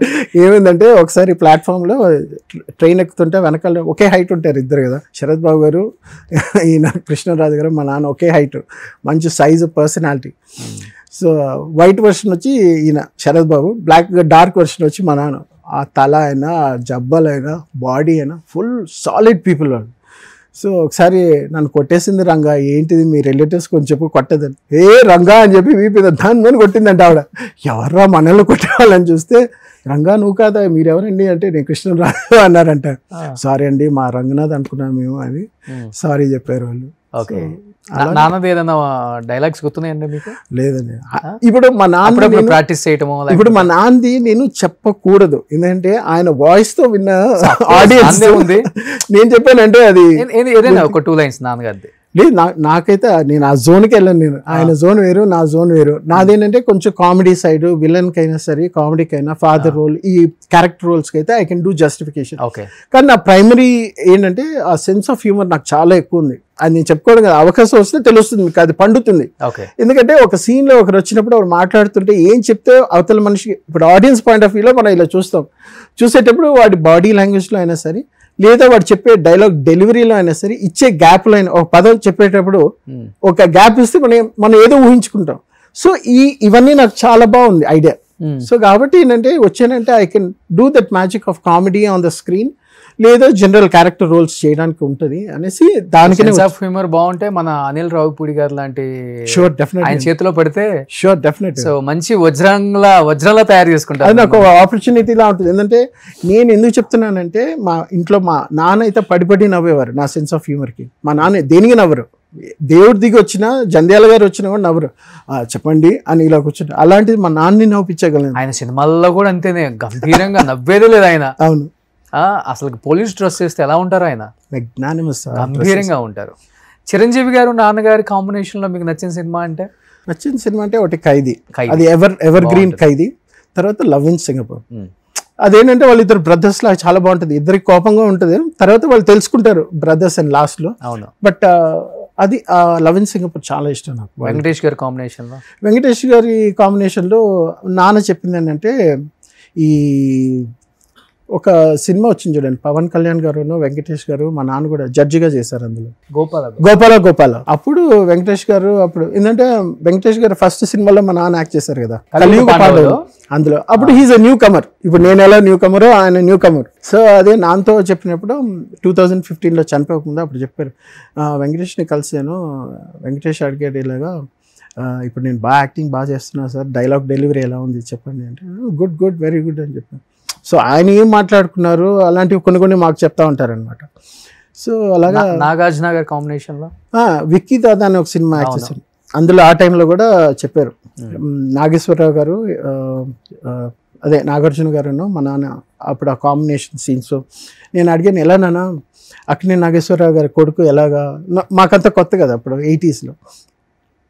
Good, is a bright fellow, he's from America, ఇంకా రాణిస్తాడు చూడు, మరి ఎలా నాన్న లుక్స్ ఎలా ఉంది అంటే, లుక్స్ ఏంట్రా మారుతుంది, మేకప్ అనేది పడాలి, ఇండస్ట్రీకి వచ్చిన తర్వాత మేకప్ వేసి తీసి యాక్ట్ చేసిన తర్వాత ఆ ట్యూన్ ఇన్ అయిన తర్వాత ఫేస్ మారిపోతుంది ఆటోమేటిక్గా, దానికి టైం ఇవ్వాలి, అంతలోపల మన వాళ్ళు న్యూస్ పేపర్ వాళ్ళు చింపేస్తారు కదా అన్నారు. అలాగే చింపేశారు అందరినీ. సో ఇప్పుడు మీరు అల్లు అర్జున్ గారి గంగోత్రి తీసుకున్నా, ఇప్పుడు పుష్ప తీసుకున్నా, ట్రాన్స్ఫర్మేషన్ ఇట్ టేక్స్ టైం. ఇదంతా ఎందుకు చెప్తున్నానంటే, నేను ఇప్పుడు ఇండస్ట్రీలో రావాలి అని నేను సాక్షి శివ దగ్గర మాట్లాడినప్పుడు అన్నీ గీతోపదేశం చేశాను. మేము చిన్నప్పటి నుండి ఒకే దగ్గర పెరిగాను. నాకు మేకప్ పడిన తర్వాత మెల్లిగా ఫేస్ మారుతుంది, టోన్ సెట్ అవుతుంది. నువ్వు డైలాగ్స్ వచ్చినవన్నీ మీ నాన్నలా చెప్పేద్దాం, ఫస్ట్ సినిమాకి ఆస్కర్ అవార్డు తీసుకున్నా అన్ని పెట్టుకో, రోషన్తో ఇంటర్వ్యూ జరిగింది, నువ్వు కూడా ఇల్లు అన్నారు. అంటే వెళ్తాను, కానీ శివ రోషన్ అడిగే ప్రశ్నలు మీకు తెలుసు కదా, ఏదో IAS IPS కూడా క్లియర్ చేసేస్తారు, నాకు అంత కాన్ఫిడెన్స్. ఆయన దగ్గరికి వెళ్తే ఎక్కడ అవును నాకు కరెక్టే, నేను కూడా కొన్ని లూజ్ చెప్పేసాను రా అన్నారు. అని తర్వాత అవును శివ, బికాస్ శివ గురించి మీకు తెలుసు కదా, వెరీ నైస్ పర్సన్. సాక్షి రంగారావు, మేమంతా ఒకే ఏరియాలో ఉండేవాళ్ళు.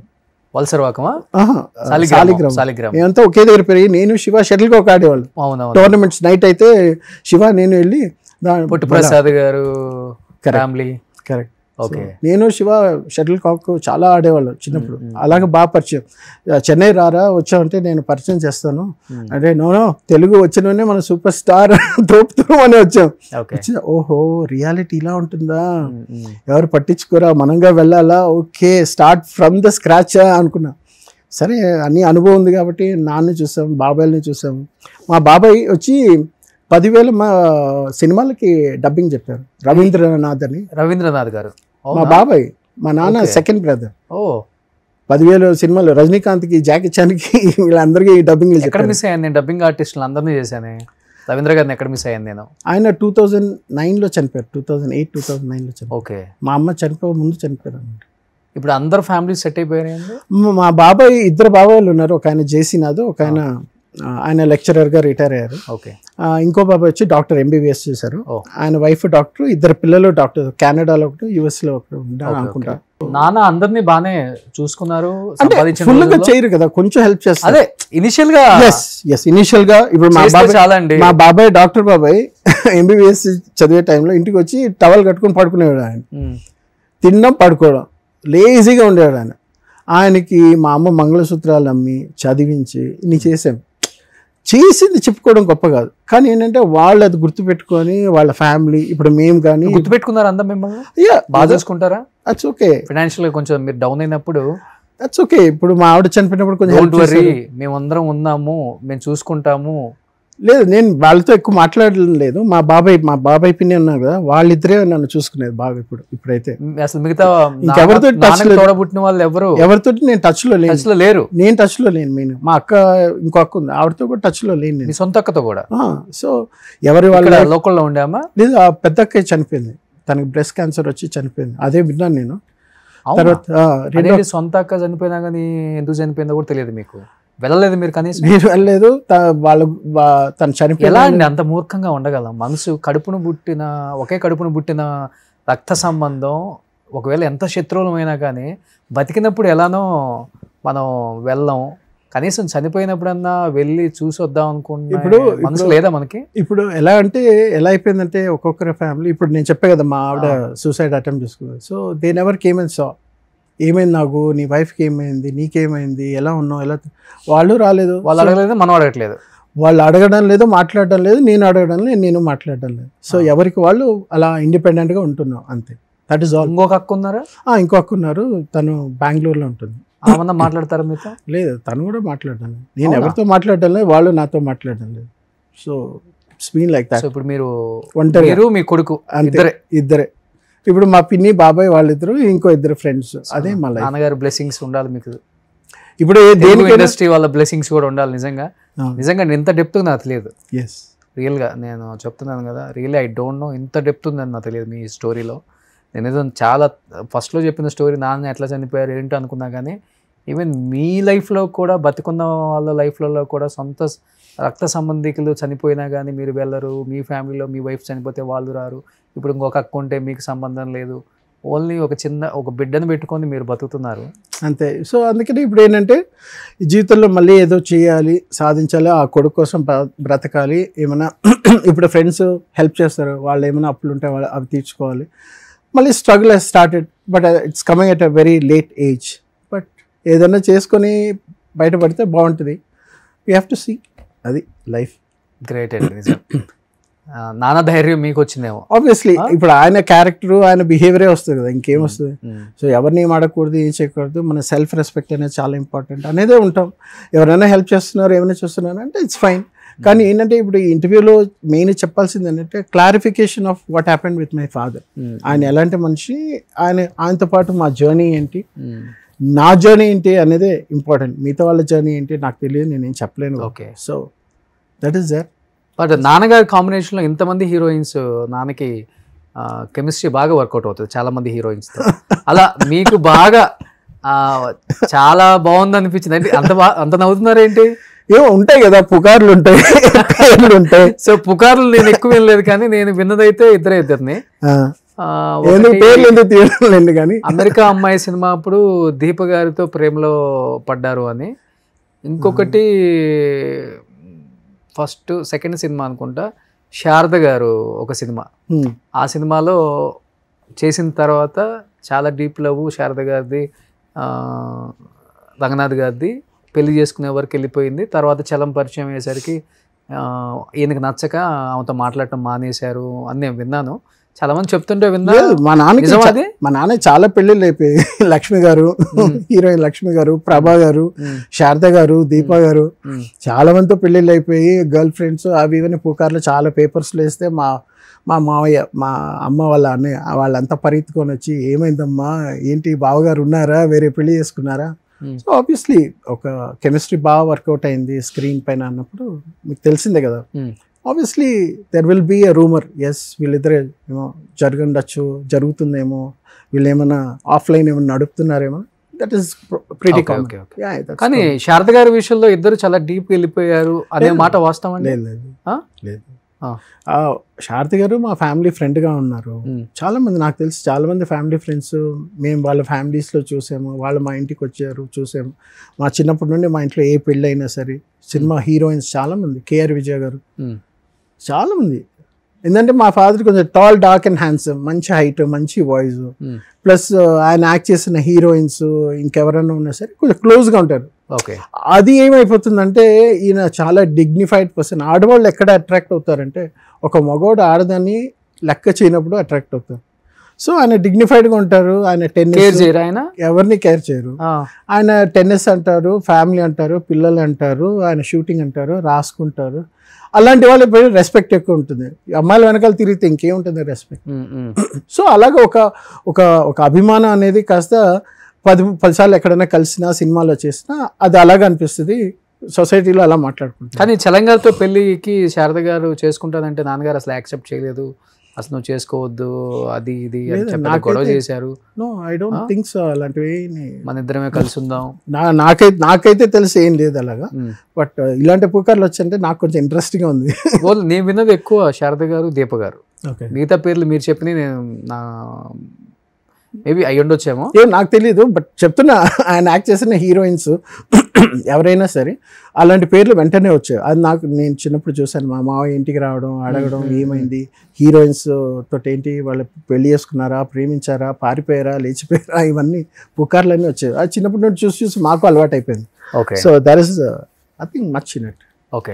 నేనైతే చూడలేదు, నేనైతే వినలేదు. అంటే మా నాన్న పక్కనే ఉంటాను కదా, మా నాన్న ఎక్కడికైనా వెళ్తున్నారు వస్తే ఒక ఏజ్ తర్వాత తెలిసిపోతుంది కదా. అది కూడా లేనప్పుడు. నాన్నగారికి బాగా ఇష్టమైన యాక్టర్ ఎవరు ఇంట్లో, ఎక్కువ ఆయన గురించి మాట్లాడటం అంటే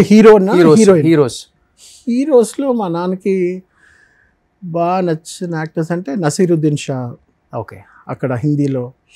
తెలుగులో అయితే కమల్ హాసన్, అక్కడ చిరంజీవి గారు చాలా ఇష్టం. చిరంజీవి గారి కామెడీ టైమింగ్స్ చాలా ఇష్టం. Okay, as a friend, as a బ్రదర్గా చాలా ఇష్టం చిరంజీవి గారు.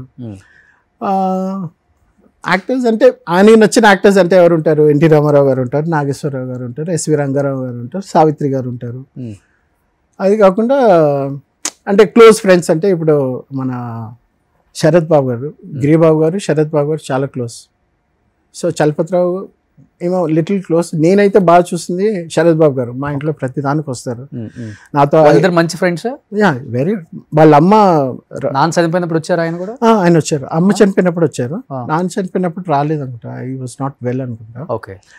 ఇక్కడ ఫిల్మ్ చేంబర్ ఇక్కడ తీసుకొని వెళ్ళినప్పుడు ఈయన శివాజీ రాజా వాళ్ళంతా అప్పుడు వచ్చారు. ముగ్గురు పెళ్ళాంస్ నాన్న డైరెక్టర్ ప్రొడ్యూస్ చేశారు కదా. ఇప్పుడు చూడండి లక్ ఫేట్ అనేది ఎలా ఉంటుందంటే నాకు 2-3 సార్లు ఛాన్స్. ఇప్పుడు మా నాన్నయ్య సినిమా మొగుడ్స్ పెళ్ళాంస్ అనేది తీయడానికి కారణం తీసేటప్పుడు ఏంటంటే నువ్వు చేస్తావా నన్ను అడిగారు. నేను చేయను అన్న. దాని తర్వాత ఈ సినిమాలో హీరోని ఎవరు పెట్టాలి నన్ను అడిగారు. పడితే నేను రికమెండ్ చేసిన పేరు శివాజీరాజు. మీకు అర్థమవుతుందా? నేను చెప్తే రికమెండ్ చేస్తే పేరు వచ్చింది శివాజీరాజు. ఆయన పెట్టారు. సార్ టైటిల్ ఏం పెడతారా అంటే మొగుడ్స్ ఫిల్మ్స్ అనే టీవీ సీరియల్ వస్తుంది, ఇదేదో కొత్తగా ఉందన్నా పెట్టండి అన్న. ఇది ఏంటి సినిమా ఏంటంటే మిస్సమ్మా టైప్లో తీశారు నాన్న. ఓకే. మిస్సమ్మా సినిమాని దీన్ని కొత్తగా మొగుడ్స్ ఫిల్మ్స్ అని తీశారు. భూమిక ఏదో వచ్చింది అదేనా? పాత మిస్సమ్మ ఎన్టీ రామారావు సావిత్రి గారు. సో అలాంటి స్టోరీరా ఇది అంటే కొత్తగా చేయాలనుకుంటున్నా అంటే మరి ఈయన రాజేంద్ర ప్రసాద్ గారు మిగతా యాక్టర్స్ ఉన్నారు కదా కామెడీలో, లేకపోతే నరేష్ గారు వీళ్ళంతా ఉన్నారు. ఎందుకు నాన్న అంటే శివాజీ రాజు అయితే మనకి శాటిలైట్ రైట్స్ 20 lakhs ఏదో వస్తుంది అదేదో అప్పుడు చెప్పారు. అది నాకు నాట్ ష్యూర్, బట్ అది చెప్పడం వల్ల ఏంటంటే అట్లీస్ట్ సినిమా ఏమైనా ఒకవేళ ఎలా అయినా సరే at least there is somebody who can do marketing for your movie కాబట్టి ప్రొడ్యూసర్ కొంచెం సేఫ్ అవుతారు కాబట్టి I think you should go with Shivaji Raja. ఆయన కొత్త అయినా ఆయనకు కూడా లైఫ్లో కొత్త బ్రేక్ వస్తుంది. ప్లస్ ఎలాగో ఆయన మా TV if I'm not wrong మా టీవీ రైట్స్ ఏదో శాటిలైట్ రైట్స్ నాకైతే కరెక్టే తెలియదు 20 lakhsకి అయితే వస్తుంది. 50 lakhs ఎంత పెట్టి సినిమా తీద్దాం అనుకుంటున్నాం బడ్జెట్ అది అని చెప్పినప్పుడు. నానే ప్రొడ్యూసర్ కదా? నాన్న కాదు, వేరే ప్రొడ్యూసర్ ఏదో అన్నారు. లేదు ప్రొడ్యూసర్ కాదు, డైరెక్టరీ. మరి డబ్బులు పెట్టారో ఏమో కానీ ఆయన ప్రొడ్యూసర్ ఎవరైతే ఉన్నారో ఆయన వచ్చేసి మన ఈ బాడీ గార్డ్స్ వాళ్ళంతా ఇస్తారు చూడండి, చాలా కంపెనీస్కి బాడీ గార్డ్స్ లేకపోతే సెక్యూరిటీ ఫోర్సెస్ ఇస్తారు. ఆ దానికి ఆ సంస్థకి ఆయన ఒక పెద్ద CEO. ఓకే. ఆయన ప్రొడ్యూస్ చేస్తానంటే అప్పుడు నాన్న కూర్చొని చేశారు. నన్ను ఎన్నోసార్లు అడిగారు నువ్వు చేయరా. నేను దాని ముందు వరకు కృష్ణవంశీ గారు వెనకాల పడ్డా. నీకు ఎవరు ఇష్టం చెప్పారంటే సార్ కృష్ణవంశీ గారు నాన్న అంటే సార్ నేను కృష్ణవంశీతో మాట్లాడేసి నీకు నంబర్ ఇస్తానని చెప్పి నాకు ఇచ్చారు. నంబర్ ఇస్తే అప్పుడే నితిన్ సినిమా ఒకటి జరిగింది చూడండి, ఏంటి హనుమంతుడు నితిన్ గారు. ఓకే. చార్మి వాళ్ళంతా ఆ టైంలో February March 2005 if I'm not Sri Anjaneyam. అప్పుడు సరే నువ్వు మాట్లాడారంటే సార్ నేను వెళ్తే హీరోగా చేయొచ్చు కదా, మన ఫీలింగ్ అలా ఉంటుంది కదా అనేసి అప్పుడు ఆయనతో మాట్లాడితే అయిపోతుందండి ఈ మార్చికి అయిపోతుంది, దాని తర్వాత మనం కలుద్దాం. ఏనన్నా నేను కాల్ చేస్తే కృష్ణవంశీ గారు అంటే ఈ సెట్ ఈ ask me to come and meet in March అంటే అలా కాదురా వాళ్ళంతా పెద్దవాళ్ళు రా మనం అనుకున్నట్టు కాదు, నువ్వు అనుకున్నట్టు కాదురా వాళ్ళంతా పెద్దవాళ్ళు. You have to go. అదే చెప్పే కదా సినిమా ఇండస్ట్రీ అంటే యూ హ్యావ్ టు గో, వెనక పడి అడిగి నేర్చుకొని చేయాలి. అప్పుడు 2006లో కోటా శ్రీనివాసరావు కొడుకున్నాడు ప్రసాద్. సో నేను తను కొద్దిగా క్లోజ్ ఫ్రెండ్. ఎలాగా ఈ కుక్కల వల్ల తన దగ్గర మంచి మేల్ జర్మన్ షెపర్డ్ ఉంటే నా దగ్గర ఫీమేల్ ఉంది. సరే బ్రీడర్ ఒక దగ్గరికి వెళ్తే మంచి క్వాలిటీ డాగ్ అంటే కోటా శ్రీనివాస నాకు తెలుసు అని చెప్పి వెళ్ళి అప్పుడు మాట్లాడినప్పుడు ప్రసాద్ నేను బాగా క్లోజ్ అయ్యాం. డాగ్స్ మీటింగ్ చేసి పిల్లలు పెట్టారు. అప్పుడు నేను ప్రసాద్తో ఒకటన్నా, ప్రసాద్ చూడు మీ నాన్న స్టారు, మా నాన్న స్టారు, ఇంకా నువ్వు కూర్చొని ఇవంతా మీ నాన్న డేట్స్ కూర్చొని చూసేవాళ్ళు. నేను వెళ్ళి అప్పుడు మేనేజర్గా చేస్తాను అమెజాన్లో, ఇండియాలో ఫస్ట్ టైం వచ్చింది అమెజాన్. అప్పుడు నేను పైలట్ దీనిలో. ఇవంతా అవ్వదు, మనం సినిమాలోకి వెళ్ళిపోదాం, నీకు నేను ఉంటా నాకు నువ్వు ఉంటావు అంటే నిజంగా చేద్దామా అన్నాడు. సరే చేద్దాం బాబు రా బాబు అంటే మళ్ళీ ఒకసారి మా నాన్న కలవడానికి వచ్చి మేము డాగ్ షోకి వెళ్ళాం. అప్పుడు తను వచ్చాడు. నేను వాళ్ళ ఇంటికి వెళ్ళి వాళ్ళ కుక్కని తీసుకున్నాను పెద్దది మెయిల్. అప్పుడు కోటగారిని కూడా చూసాను నేను. చూసిన తర్వాత అప్పుడు ఒక 2 months తర్వాత మా అక్క పరిగెత్తుకొని వచ్చింది, రే ప్రసాద్ సినిమాలో యాక్ట్ చేసేస్తున్నాడట, ఆల్రెడీ జగపతి బాబు తోటి ఓ సినిమా రిలీజ్ అయినా. ఛాన్స్ లేదు, నాకు చెప్తాడు కదా ప్రసాద్ అని. తర్వాత చూస్తే వచ్చేసాడు. తర్వాత ప్రసాద్ కాదు, నాగు అలా కాదు ఇలా కాదు. అప్పటికి 3 సినిమాలు బుక్ అయిపోయాడు. అరే ప్రసాద్ ఏంటి నేను కూడా చేస్తానన్నా కదా, మన ఇద్దరు కలిసి చేద్దామంటే నువ్వు చెప్పలేదు. అలా కాదు నాకు చేస్తానన్నా. సరేలే అనేసి అప్పుడు చూస్తే యాక్సిడెంట్లో చనిపోయారు.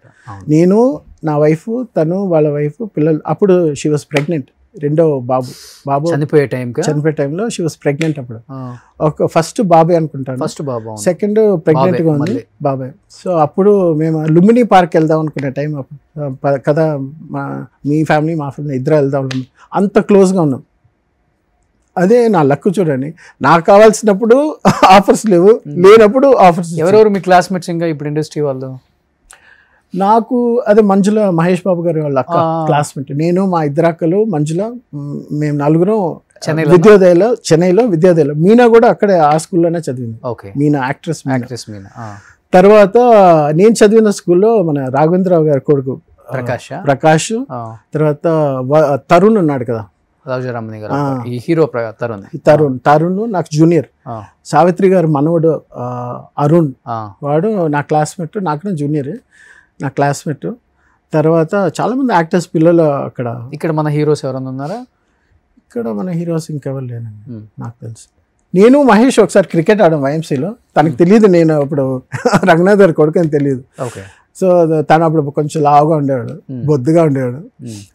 జిఎం బ్యాట్ను జిఎం బ్యాగ్ వేసుకొని వచ్చాడు. నేను గుర్తుపెట్టా, ఏంటంటే మనం చిన్నప్పుడు బాగా యాక్ట్ చేసేవాడు కదా.